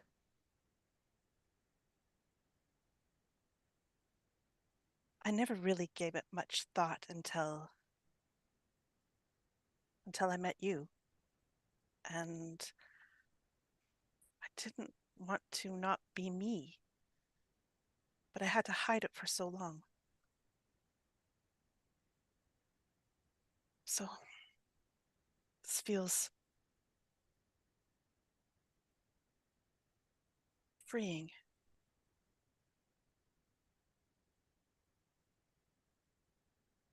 I understand this. I know what it feels like to be perceived as someone who you are not. It feels like there is a weight that has been lifted off of your shoulders when you can show people and who you are. I understand why, well, I guess I don't fully understand why you have to do this. I have, based on what you have said so far, I can understand your need for privacy, secrecy from him, but I hope that one day you can let your hair flow, wear what you like. You do not have to hold yourself in any way that you do not want to anymore.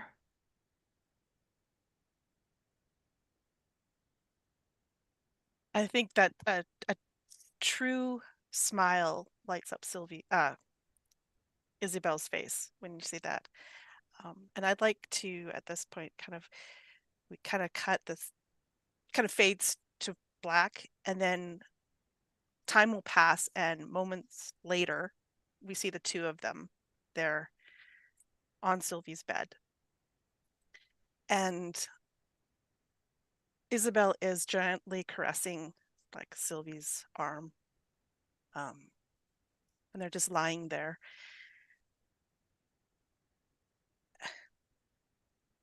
Have you ever wanted a child? You hear Sylvie kind of take in a breath, and there's a pause. I imagine their embrace, so there's whatever Sylvie, like a arm around the shoulder, whatever she has been maybe playing with her hair, whatever she has been doing, she pauses at that. And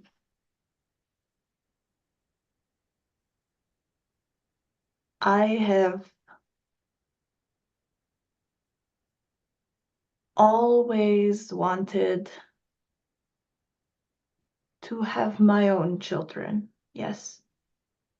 I have wanted to carry a child, even though that cannot happen.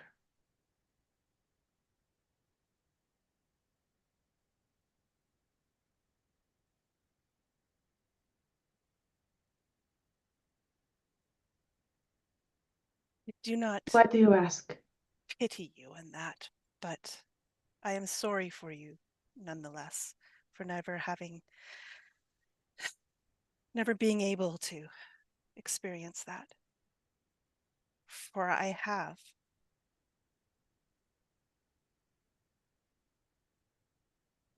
Sylvie tilts her head. You have. Yeah, I have.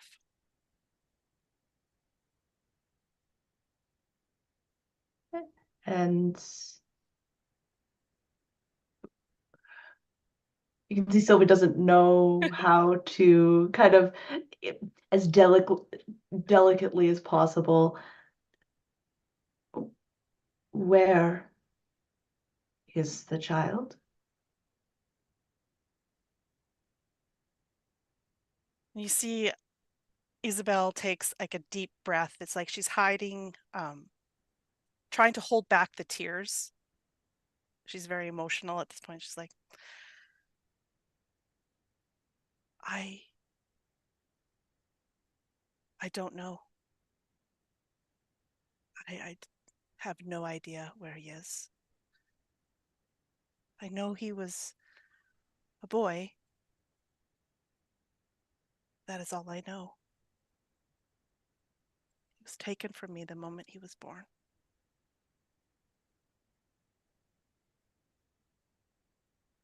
Taken. Why? Why? I'm sorry, I don't understand. And that is She my shame. Yeah. holds Isabel tighter. Funny in the world we live in that is what is shameful, but I was not wed. The babe was a disgrace on my family. And so they forced me to give him away. And that is where my tale somewhat begins, if you will. For in that act of birthing a son, I sealed my fate.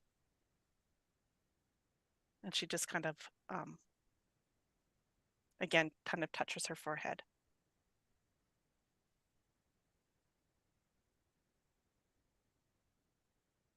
He was the father. No. Oh God, no. No. No, but because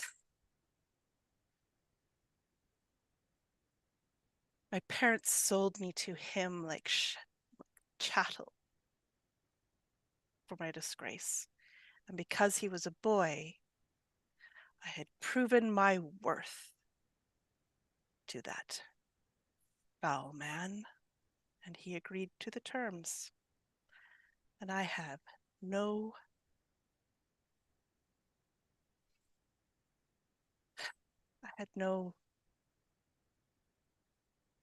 choice. I was given no choice. My opinion didn't matter. Nothing. I was nothing.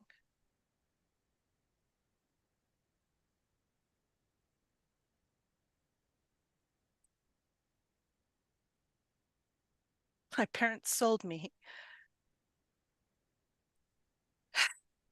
to stop a scandal. What do you think of that?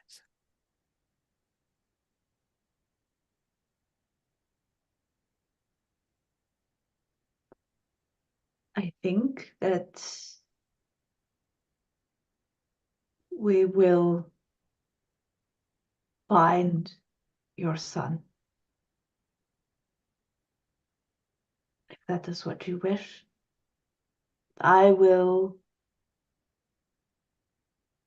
come with you, and I will be there to help you, no matter what. We will find him, and we will make this right.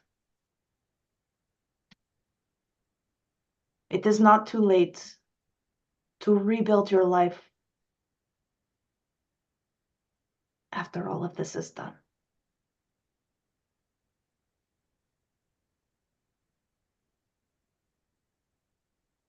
think as response, Isabel just leans forward and gives Sylvie another kiss. I think maybe that's when you hear the door, like down the hall, open, like very abruptly, and you hear like the thud, thud, thud, thud, thud of like feet coming. Its immediate response is Isabel rolls under the bed. I was gonna say, like, Sylvie just melt as she like pushes Sylvie or Isabel. And I And think then Q2. yeah, Yeah, once go ahead. once they leave, once Guillaume gets Sylvie and they've left, there's a moment then Isabel will kind of come out from underneath the bed. And what we see as like the audience as we watch Isabel leave is that the change that we saw earlier just happens in reverse. And where one moment Isabel was, now stands Chimeran. And he strides back down the hallway, mask on his face again, both figuratively and literally, as he opens the door to his room. Both of you, please take a point of inspiration. That was fantastic. Very well done. Okay. We cut to mere moments later, back now in the room with Guillaume and Sylvie, as well as some further context. We see in the darkness this softly illuminated book lying on the floor.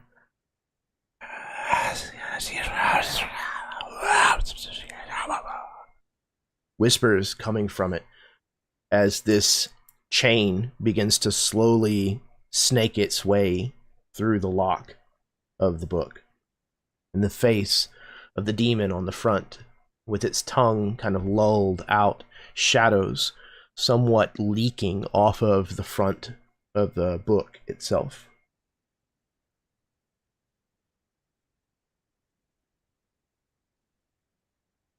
We see, maybe, as we focus in on the book and we pan back out, we find ourselves also in Chimeran's room, with a similar scene now playing out, with the same discovery being made, the same events unfolding in the pure darkness of the room. Guillaume, what were you going to do next?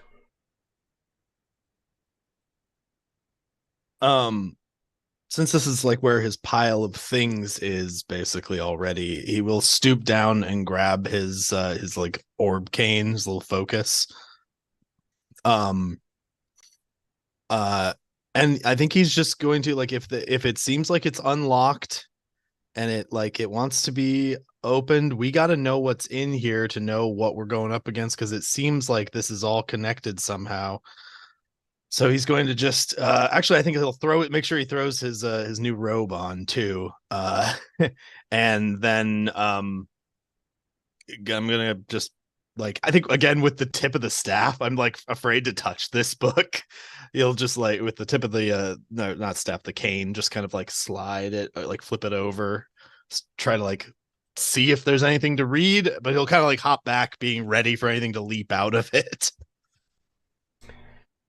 You reach out with this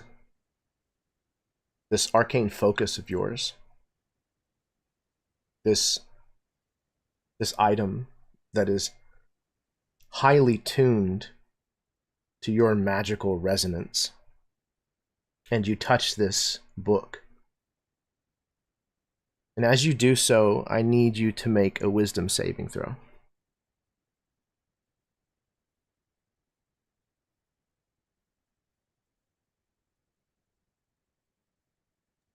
Okay. That's one of my worst stats, but that's going to be a 14 overall. Okay. Unfortunately, That is not high enough. Guillaume, you touch this with the end of this cane, and it's as if you took like a steel fireplace poker into a lightning storm and held it skyward. You feel this power shoot through this conduit of yours and straight into your mind.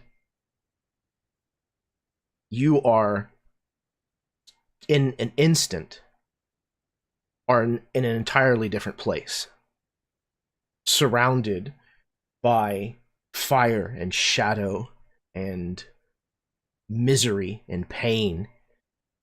As you toss your head back, you can see a cavernous ceiling above you, chains crisscrossing every which way, bound all around your body. But your body, as you look down, realize is not your own. You look towards your shadow on the wall, and you see your shape. That of an enormous, horned, winged, multi-limbed demon, thrashing against the chains that hold it tightly. Looking down where there is a twinge of pain, you see that there is a section of your skin that has been removed, flayed. It is about the size and shape of this book. In an otherworldly voice from this these foreign vocal cords, this cry of "Are you fucking kidding me?" rings out on this layer of hell. You are there for a moment, a brief glimpse, as you are then thrown heartily backwards into your body, where you are now laid out on the floor of this room. And you're going to take psychic damage to the tune of...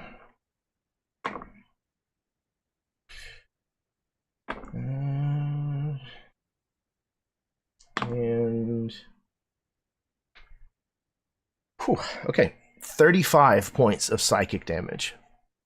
Okay, now I have an important question. Is this pre or post long rest? We'll say that it is post long rest. All right, then I am very injured. Yeah. Probably on the point of having your mind fractured. This experience was incredibly jarring. And the pain and the anger and the torment that you felt was inseparable from your real memories, your personal memories. I think when he like awakens back in his body on the floor, I think probably the first like 10 seconds are just abject screaming, just shrieking, like no awareness of where he is now fully. Just the like terror of like, what the hell was that? I felt like I am still there suffering, like just a total bleed through for that first few moments after it released, after being released. And when he finally stops shrieking, I think Sylvia, I know, is in the room, and it's just like, bad book, don't touch it.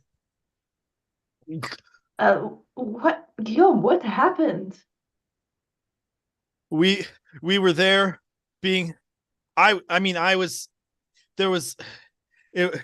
were chains, and it was everywhere, and the book is part of it. He starts like touching himself and like checking his limbs, that his limbs are right, and like feeling like his like just every part of himself, just with that like sense of like, total fear of like, am I still here? Is this, which parts of this are me? Yeah, as soon as she sees like Sylvia is going to take Guillaume just like by the shoulders and is just gonna like steer him towards the nearest like couch or chair and just kind of sit him down. Guillaume, everything is okay now. You are here. You are safe. Imagine the rest of the house is starting to stir. You hear doors opening and people coming down the hallway. Yeah, I think he's got like a little bit of like blood coming out of his ear. And it's just like I I was in some hellish place. I was bound in chains. I was enormous and I was wrong, and I felt it was torment, and I was feeling it, and I had been feeling it, and I was going to continue to feel it. And I thought I was going to be there forever, and then I am still there somehow. I mean, I'm not. It is, but I was it, and it. Do you understand?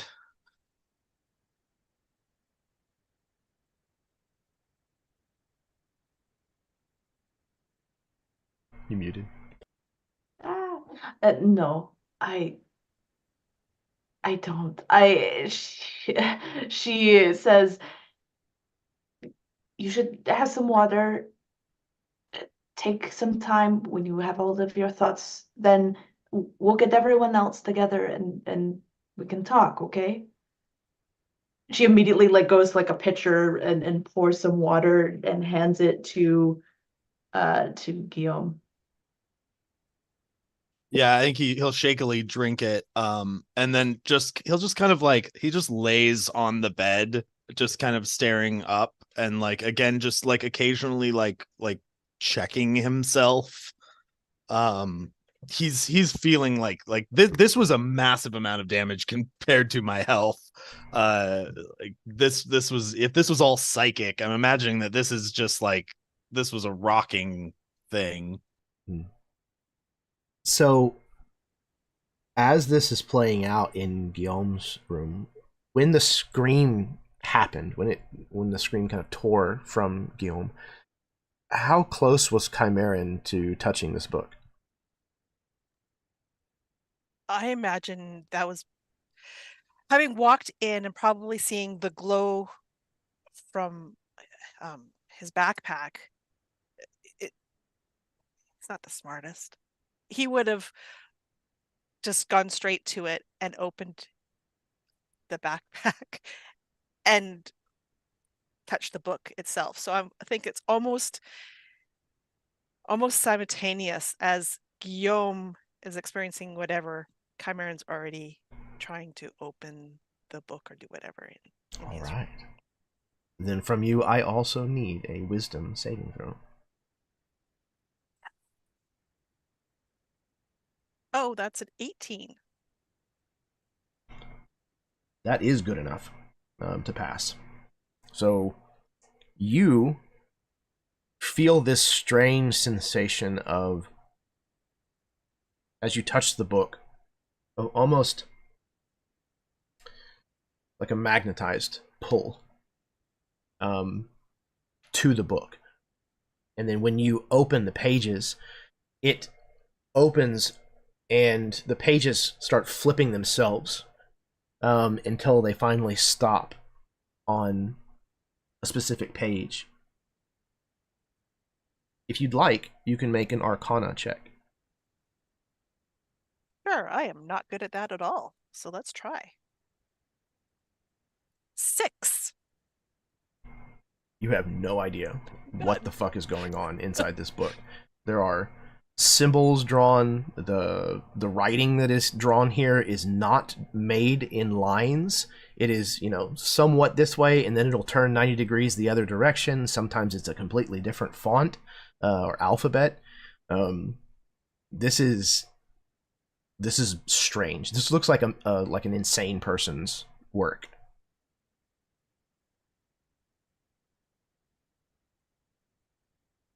I try to flip a page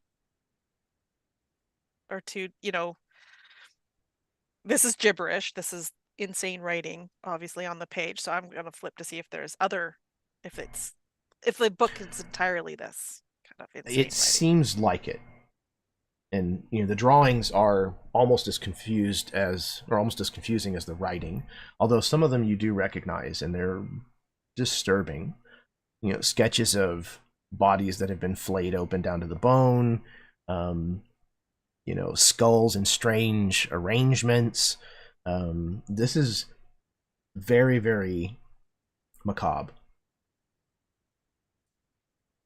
Yeah, and I'm thinking that it's about this time when I'm looking that I do hear now Guillaume scream out. And I think with that, I would just slam the book shut, drop it, and run to his room, leaving the book on the ground wherever. Like, basically, it's forgotten as soon as I hear Guillaume's scream.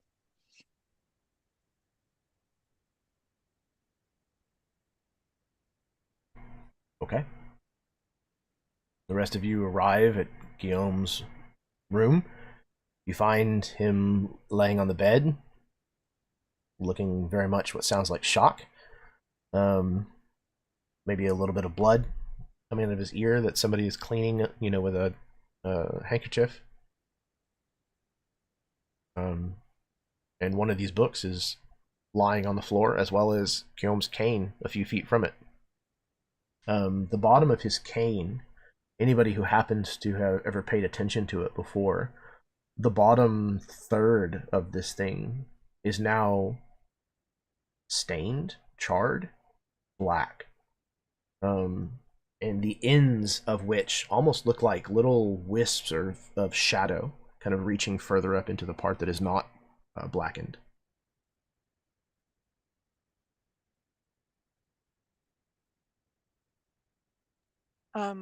The book on the floor, is it open or closed?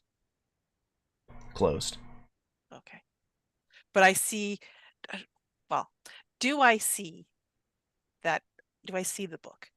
I guess do I perceive that in my initially? So when you enter the room, I would imagine that there is some kind of lighting that has been lit. And so what you see is the book bound in red leather. Strange kind of scaly hide. Yeah. Correct. But whenever you looked at your book, whenever you pulled it out of your backpack in the dark, it looked different. Right.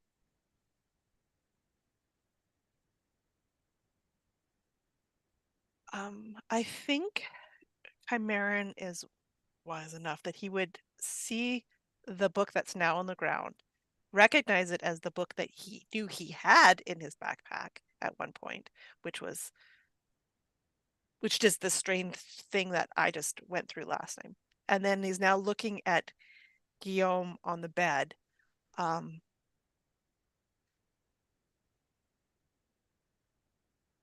don't know at this point. I don't think he says anything actually out loud to anybody at this moment because of Guillaume's state. But would just look to Sylvie, I think, and ask, is he all right? What happened? I don't know. He all of a sudden started talking about that he is down there and also up here, and everything is involved. Really, he's in bad shape. What was he doing before he screamed? So just confirming, Sylvie just kind of saw him open the book, right? Like, and then. So he retrieved his cane, which Sylvie may or may not know is his arcane focus, and he used that to try to open the book. Mm-hmm. And when he touched the cane to the book, that's whenever he stiffened and fell straight backwards, and then okay, so there wasn't any a second later. A second, okay, yeah. Right, yeah, for you it was like that fast. Yeah, okay. Yeah, Sylvie just he touched it with his cane. It was like a second, and he began to scream.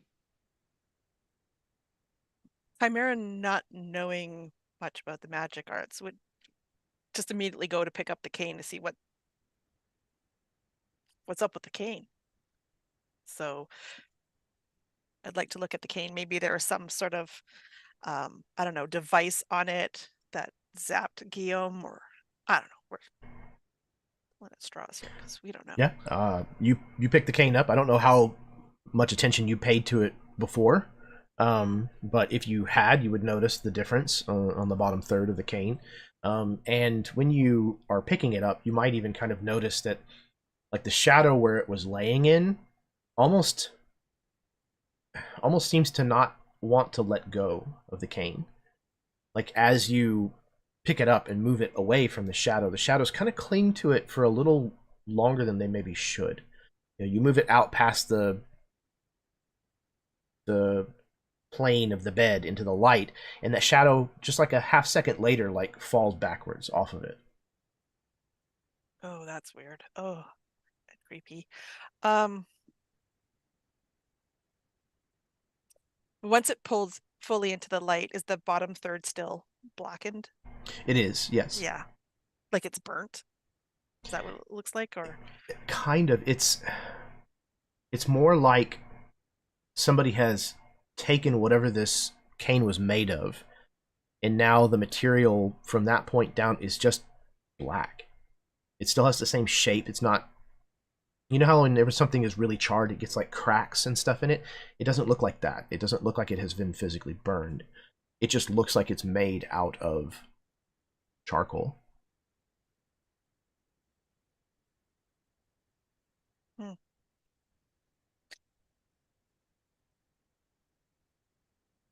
I think, yeah, at this point, Chimeran is just kind of holding the cane, looking at it, not really understanding what's going on, but then would turn back to Sylvie, is like, is he going to be okay?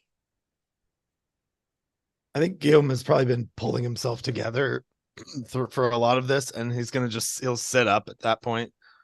Like, fine now. Been working it out in my head, been going over it. Think I've developed at least a version of events that seems to make some version of sense, a little bit of a theory. It's helping me right now. It appears that the book, when enshrouded in darkness, can somehow, when filtered, right now I should go with the evidence. Go with the evidence, Guillaume. You only know when filtered through an arcane focus, the power in the book seems to act as some sort of portal or mind swap with some sort of large, monstrous demon or like creature that seems to be imprisoned in some hellish plane or plane of shadow or something of that effect that I have not encountered in my reading. I have never encountered that in my reading, and I am very frustrated with the Academy right now because my demonology class really should have covered more about this, but it's okay. I'm going to I think process that in a bit, but it seems like we shouldn't touch it with any wands, orbs, just anything magical, I would say, especially not while enshrouded in darkness. There was a patch missing from whatever demon creature I was transported into. There was flesh. It seemed like it was probably the book bindings. So that's a thing to be wary of. I Okay. think as this entire tribe from Guillaume is happening, I think at one point when you were talking about your teachers and bad mouthing them and stuff, I think Chimeran probably under his breath to Sylvie, he seems okay. And then as you started talking about teleporting into this demon, I think his eyes just kind of looked at Sylvia and went, oh, he's not okay. Yeah, Sylvie just slowly shakes her head. He needs a few more minutes, I think. Now, the really dangerous part about this is that it's not just a physical swap, you see. It seems to be some sort of melding or confluence, because for that brief time and some lingering time afterwards, I was that thing, and that thing was me, and it was happening, and it had been happening, and that thing was hurting, and it felt like maybe it should have been, but and it probably knew that, but I knew that that's the difficult part to explain. Chimeran think- is smiling and nodding and backing away. He's going to put the cane down and kind of, I think, surreptitiously grab the book that started all this from Guillaume and I want to see if I can Take see it, just it. because I think he would. Okay, he's gonna miss that entirely. yeah, we're taking this book from this poor man because it's not good for his brain. As Chimeran is like going back, I imagine Sylvie like looks to him and maybe it is time to go get Vera and Lux. Yeah, so I think that's a good point. I will grab the book and leave the room, going to get Vera and Lux. But first I'm going to bypass into my room, put away the book, and then go back. Unless they're already here and I meet them.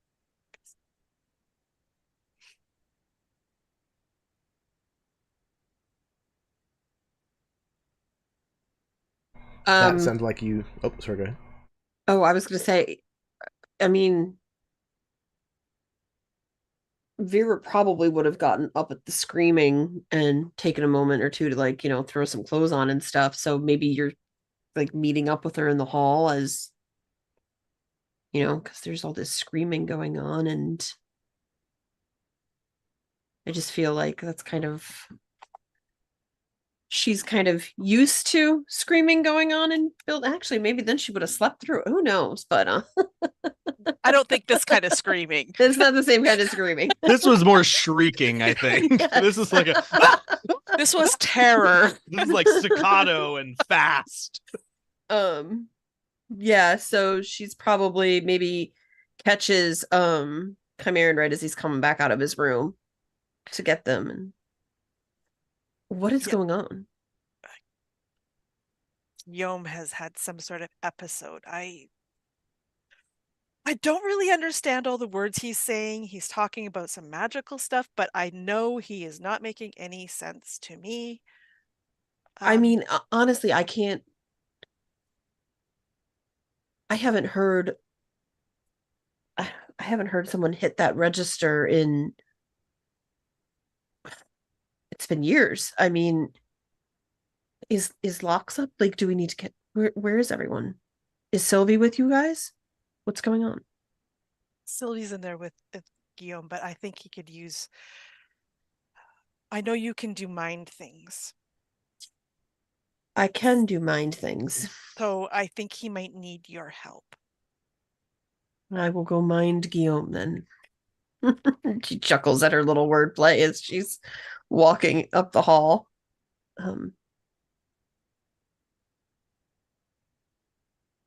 Yeah, she's gonna. I guess. Are you gonna go get Locks then? Yeah, where is Locks? Has Locks come out? Yeah, so Lox has kind of emerged in the hallway, in his like underwear essentially, and if I may, Jeremy, as Lox is kind of like coming out and like closing the door, Chimeran catches sight of Sabrino inside the room as Lox is kind of closing the door, and he goes, "Hey, what the hell is going on?"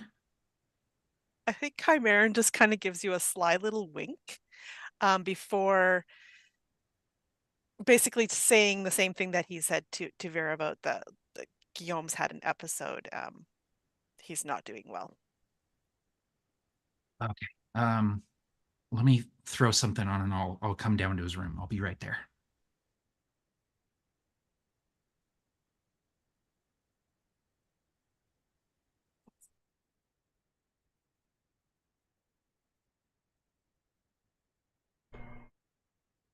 So, Vera, as you walk into the room and Guillaume has Charlie Day strings everywhere, what do you do?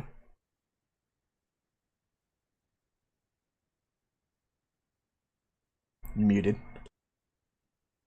Vera kind of observes everything and she sees the blood that's kind of like, maybe drying and like wiped down the side of his neck and stuff, and she'll walk over to him, and she sits right next to him on the bed, kind of lifting the bottom part of this like nightgown that she has on. And she lifts it, she kind of like slides in, like not to where she's entirely kind of like wrapped around him, but she slides in like pretty close to him, and she puts her hand on his back, and she's, Guillaume, dear, what's going on? And she starts kind of like playing with his hair and like kind of trying to like soothingly like kind of rub his back and stuff. I explained it to Chimeran and Sylvie, but it was when you touched the book with an arcane focus. Don't do that. Don't do that. When you touch the book with an arcane focus, you go into the mind of some creature that is some other place, and it is bound and it is suffering, and you converge, and you're there. And I don't know how long I was there, but it felt like too long, and it hurt. And then when I came back, it hurt, but in my body, but it was hard to tell right away that it was my body, because the other body was different. But I checked though, and this one is mine. Okay. And as she's kind of sitting there, like playing with his hair and like trying to kind of soothe him, she's obviously can tell that he's just been racked, and he's got this blood and stuff kind of dripping out of the side of his head. And he looks, I'm assuming because it was all psychic damage, he probably looks really pale and like almost like maybe like kind of gaunt. And so she's gonna kind of just gently slide a second level cure wounds into him to kind of like see how that gauges on him. Oh, I'll definitely do something. All Yeah, right, he'll get. I was just gonna say, Locke shows up at this point in a robe and like slides onto the opposite side of the bed, opposite Vera, and is like, "Hey, bud, I heard you weren't feeling well." And so there's like this scene of like mom and dad coming to check on their kid. He's like, "I threw up. I opened the demon book and I threw up." Yeah, I think Locke's being there does make Guillaume like it's great timing, because it's right as Guillaume was like gonna be like having to like act like he had it more together, because he doesn't want like his big strong friend to think that he like doesn't have like his one thing, which is his mind. And so like right as what is the cure wounds? You got 12 hit points for that. Well, okay. Yeah. That is awesome. That helps a lot. That brings me up to back up over half at least. So there's this kind of nice, like warm, tingly feeling wherever her hands kind of like run through his hair and like down his neck and down his spine and stuff.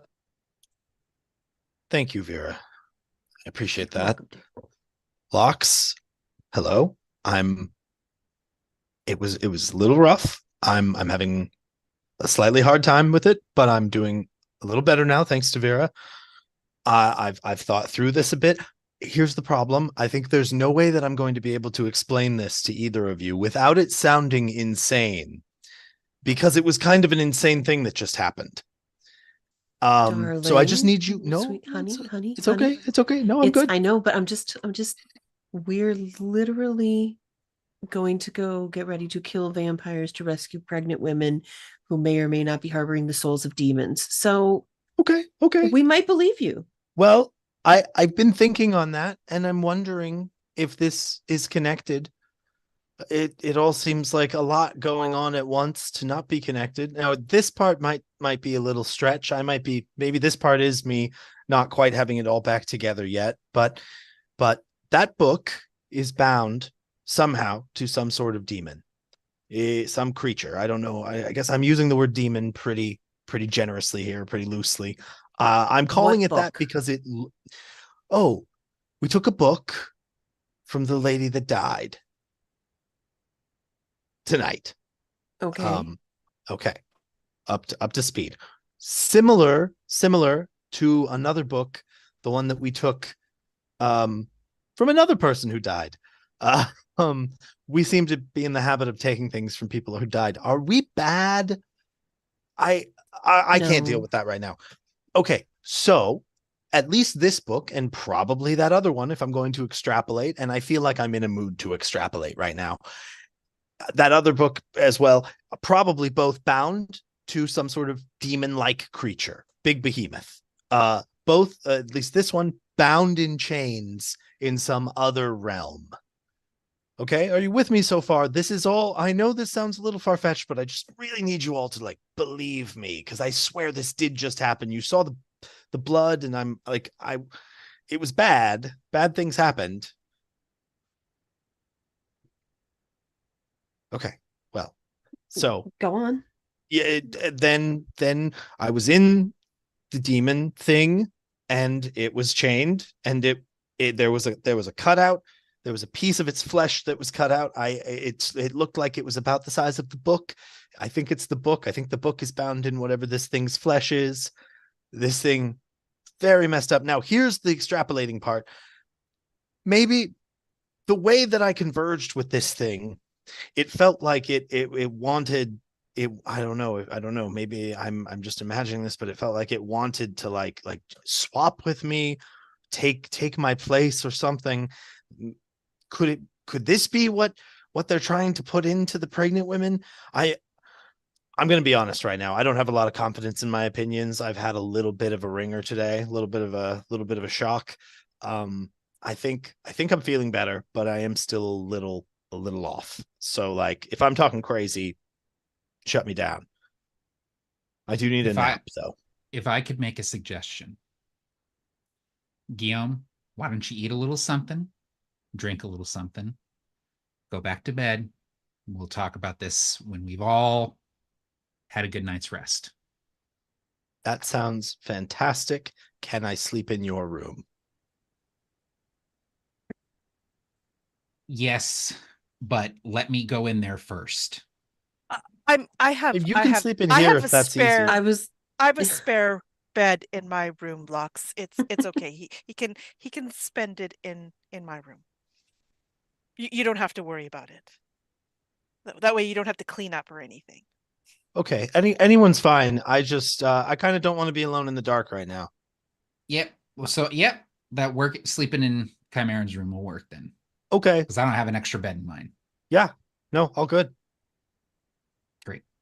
Yeah. I'll go rustle up some food, and Lox will take off to make a sandwich for Guillaume. give him some warm milk and some peanut butter toast. Yeah, he'll kind of like shuffle off and like kind of look at like, oh, I guess I'll take he'll just kind of like half-heartedly scoop what he can of his stuff into his bag and just kind of like drag it along, pick up his cane. Like, okay. And you may or may not notice at this point that the book is no longer there. Absolutely would not notice. Like, I think like didn't pay any attention to, like, got up, didn't see it there, but didn't think about it because he was like he was probably trying to not see it. And what did we learn today? Use the boot, not the cane. Or mage hand? Do I know that? I really got to learn that one. Oh, I thought you knew it. It's kind of, I mean, honestly, I thought all the really good wizards learned that one right away for those reasons. But I mean, I know, but I focused on other things. I was working on illusion. I was not picking pockets. I grew up rich. I had servants that I could just mage hand with words. I could say, you do this. And they would just do it. Like if I needed a door opened, I didn't need to. High shelf. Okay. Frederick. I remembered. Congratulations, you remembered your mage hand's name. I'm so proud of you. Okay. Fair. I'm being a little flippant. I'm sorry, a little rattled. I don't know that There spell. is absolutely engaging him in like just random banter to draw his mind off of things.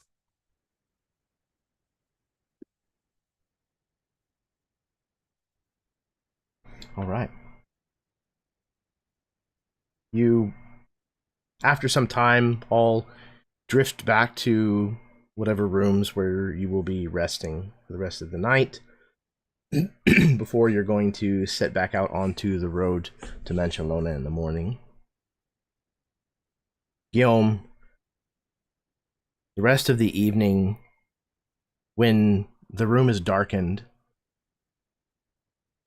you still hear this very faint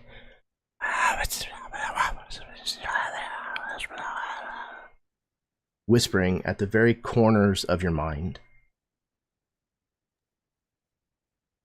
I think after like 30 seconds of like tossing and like putting like a thing over his head, he's gonna just like lean over, strike a match on a candle, and try to like just light at least a single candle, and like he'll kind of like prep 2 more just in case he wakes up later.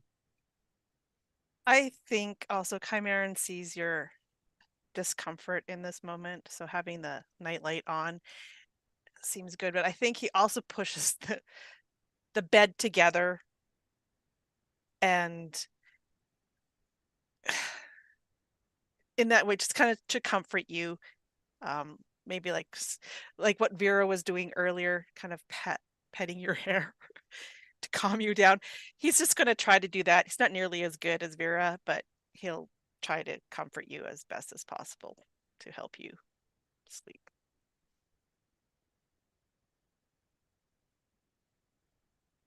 All right. The morning finally dawns, and you are able to start putting your gear and your horses together to leave, heading down to the horse house and preparing to head back out onto the road to Manchalona. Is there anything else that anybody wants to do before you leave the Via Corregidor?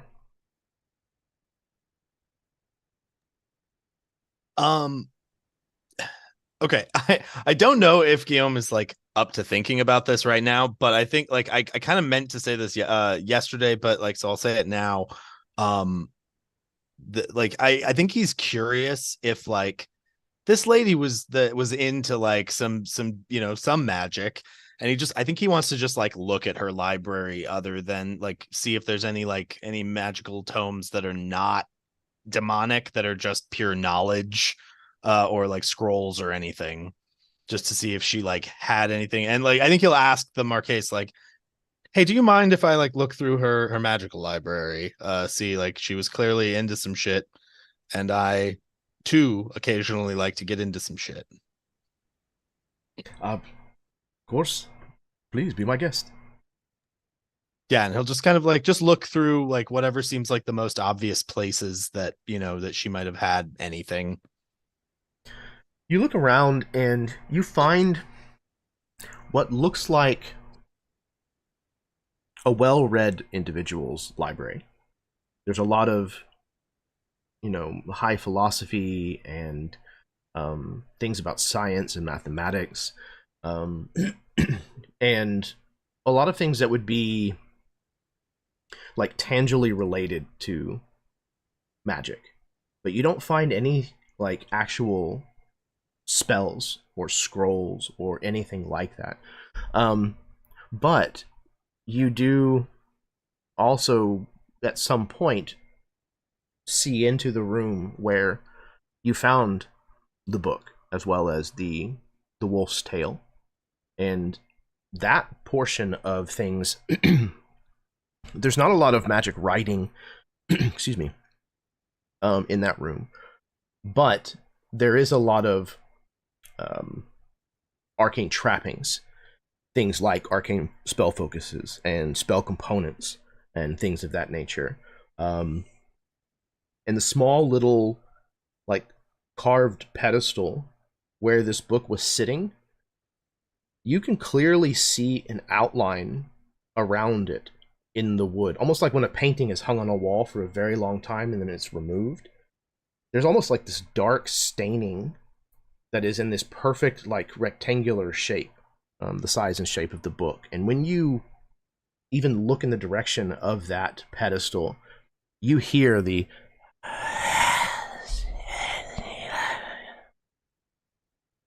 still whispers in the back of your mind, tingling kind of at the base of your spine.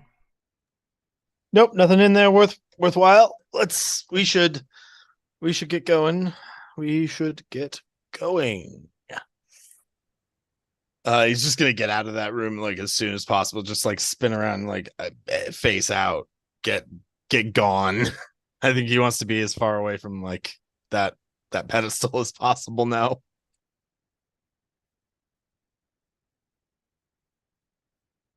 Just as a matter of curiosity, Mhm. my pack now has 2 of the books together. Indeed. Is it louder?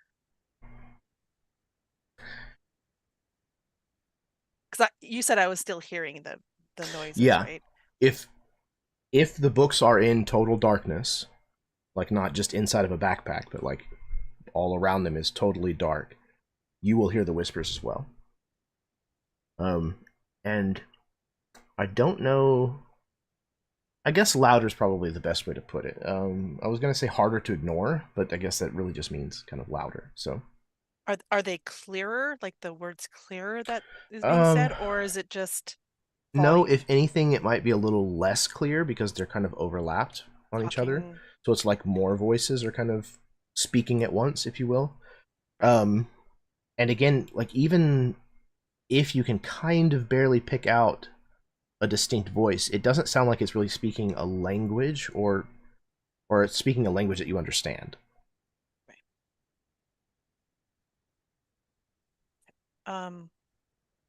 And then in the morning, once the light starts hitting, I guess, or even as soon as we turned on the nightlight, the voices stopped. Correct. Like even though they were in the backpack, yes. the voices stopped. Okay. Mhm. Good to know. Good to know. Chimeran will put all that up in his little noggin and try to remember. Okay. Vera's going to mention to the Marquise before they leave.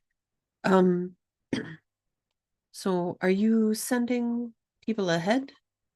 Or should we look for someone when we get there? In particular? For the information? I already dispatched a small handful of people last night. You notice if you're looking around this morning that Mhm. the 3 that the audience recognizes as, Pig, Three Finger, and Jasper. are gone. You don't see them Mhm. anywhere around in the morning. They should arrive in Manchalona ahead of you. All right, we'll plan to probably run into them at a tavern or something then. There is a place. This is called the Hen Yard. The Hinyon? The Hen Yard. Hens. They lay eggs. Oh, is that what they do? She kind of just chuckles. Typically.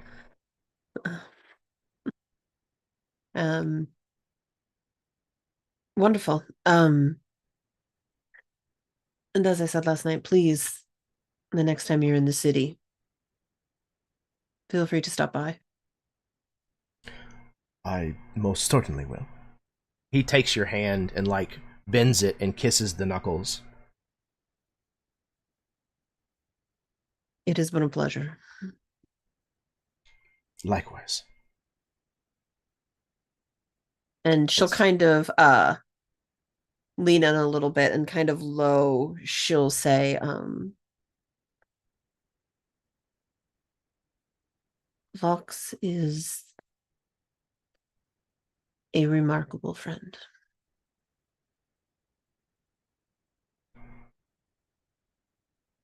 He most certainly is. Anyways, as Guillaume calls it, I believe our steeds are in your horse house. Yes, right this way. And I'll turn and kind of like lead you in that direction. At some point, I imagine, like, maybe even as you're, like, actually mounting up into the saddles, Rone will approach you, Lox. All set, my old friend?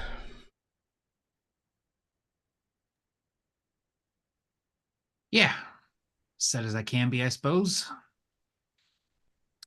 Thanks for the hospitality. It was a genuine pleasure to have a roof over my head for the night. I understand the feeling. It's good to be back home. And I largely have you and your friends to thank for that. So, I hope you will accept my gratitude. And he produces like a small leather pouch that he will produce like from the inside of his, like the folds of his doublet. And he'll hand it to you.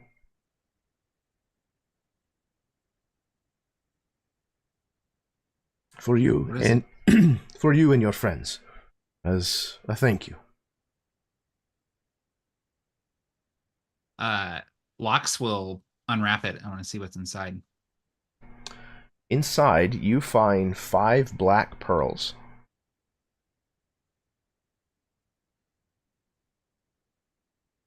I imagine that these are worth quite a bit of money.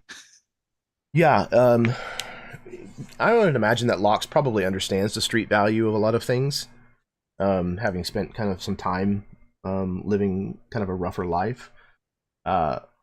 Each one of these is worth probably around 500 gold pieces. So Lox will kind of wrap them back up. He attempts to hide his sort of like intake of breath, but he can't quite fully hide his shock. And he wraps them back up very quickly and says, this is too much. I can't accept this.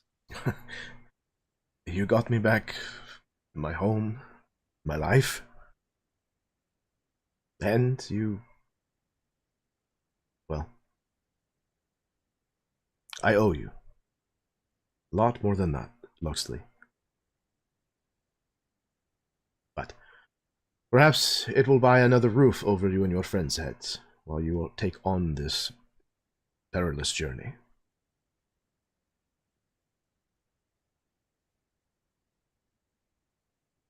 Well, thank you. And Lox will tuck them into his like saddle bag, secure them, and he will turn and he at first holds out his hand and then just kind of like goes for it and hugs him like very quickly and sort of not like lingering much. And he pulls away from the hug and just kind of like nods to him and starts to saddle up. Very well. Thank all of you very much again. I am in your debt. It is good to see that Loxley still keeps such fine company. He kind of jokes. I am certain that I will see all of you again at some point. But be safe.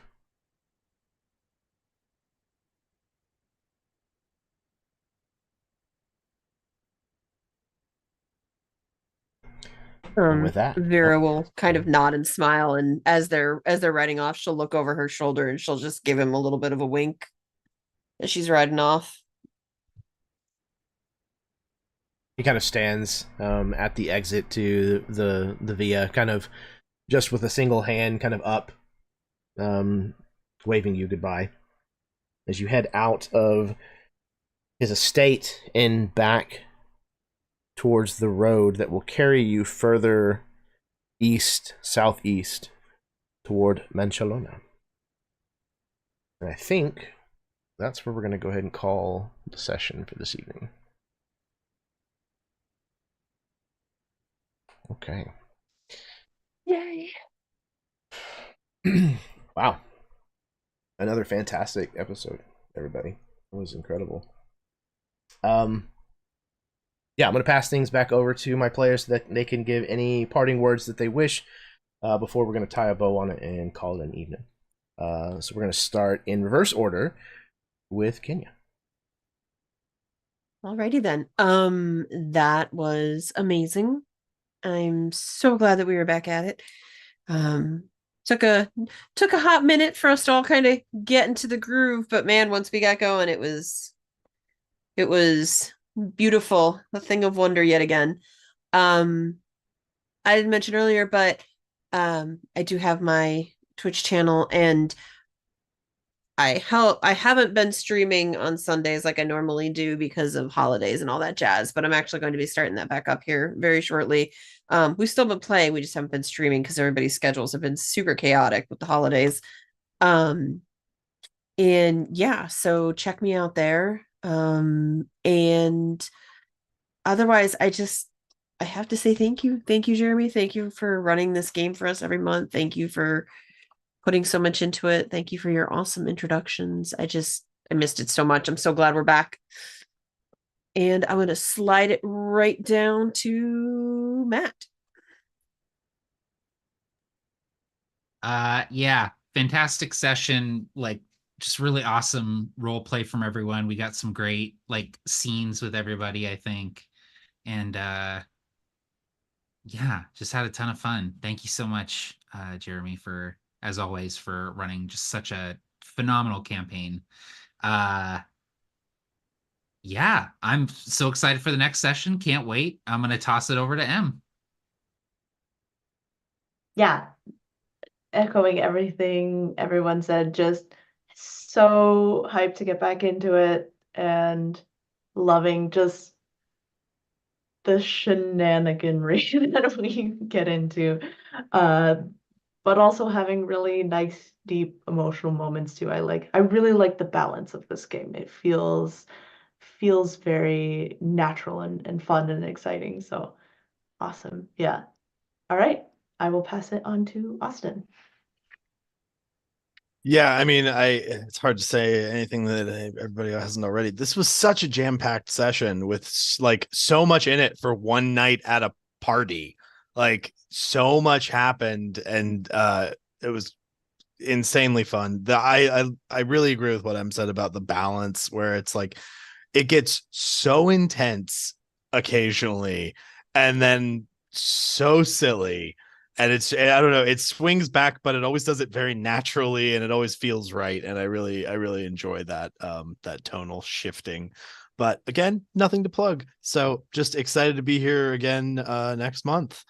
Let's make it come sooner, as always. So with that, I will pass it up to Karen.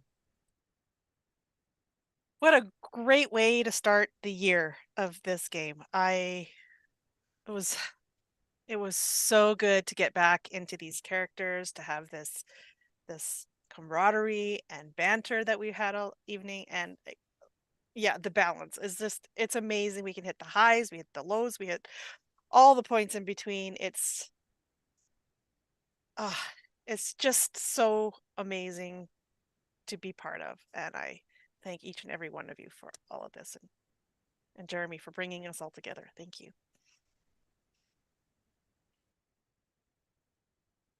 It's absolutely my pleasure. Yeah, this group has a very, very good sense of narrative timing, like when there needs to be some levity and when it needs to rest and to go hard in the paint. And it's amazing to watch y'all work, and how naturally everybody seems to just fall into step with that, because it can be a really delicate dance, finding someone who understands the pace that you're trying to go for, and everybody here does that very, very, very well, with each other, which is also really rare. So yeah, it's awesome to watch y'all work. Thank you very, very much for playing, as always. You're all terrific people. In addition to being fantastic players, it's always a joy to run this game for you. Y'all go head first into everything, and it's amazing. It makes all of the time that it takes to prep all of this completely worthwhile. because you're eager to engage with it, even if it's damning, which is great. So Especially if you can take a nice, quiet, peaceful evening and turn it into some heart-wrenching, terrifying scenes, which is just fantastic. Okay. Thank all of you who tuned in this evening very, very much. I love the fact that there are people out there who are engaging with our game and being able to view it as entertainment and have some fun watching it, even if it's a fraction of the fun that we're having playing it. I think that's awesome that we're able to share this in that way. So thank you for stopping by and giving this a watch. Whether you're watching some point down the road or you watched with us live tonight, it is very appreciated. Do all the things that the algorithm likes to see. Hit the like button, share, subscribe to the channel, talk about it with your friends. Yeah, love this game, love these people, love all of you. Remember that kindness is a free action. It costs you absolutely nothing to be kind to someone, and it can make all of the difference in the world to someone else. Instead of tearing each other apart and tearing each other down, why don't we help build each other up? Help give people better days. I know that we could all use it. So, with that being said, last thing that I wanted to tell you is, until next time, may your dice roll high and your snacks always be within reach.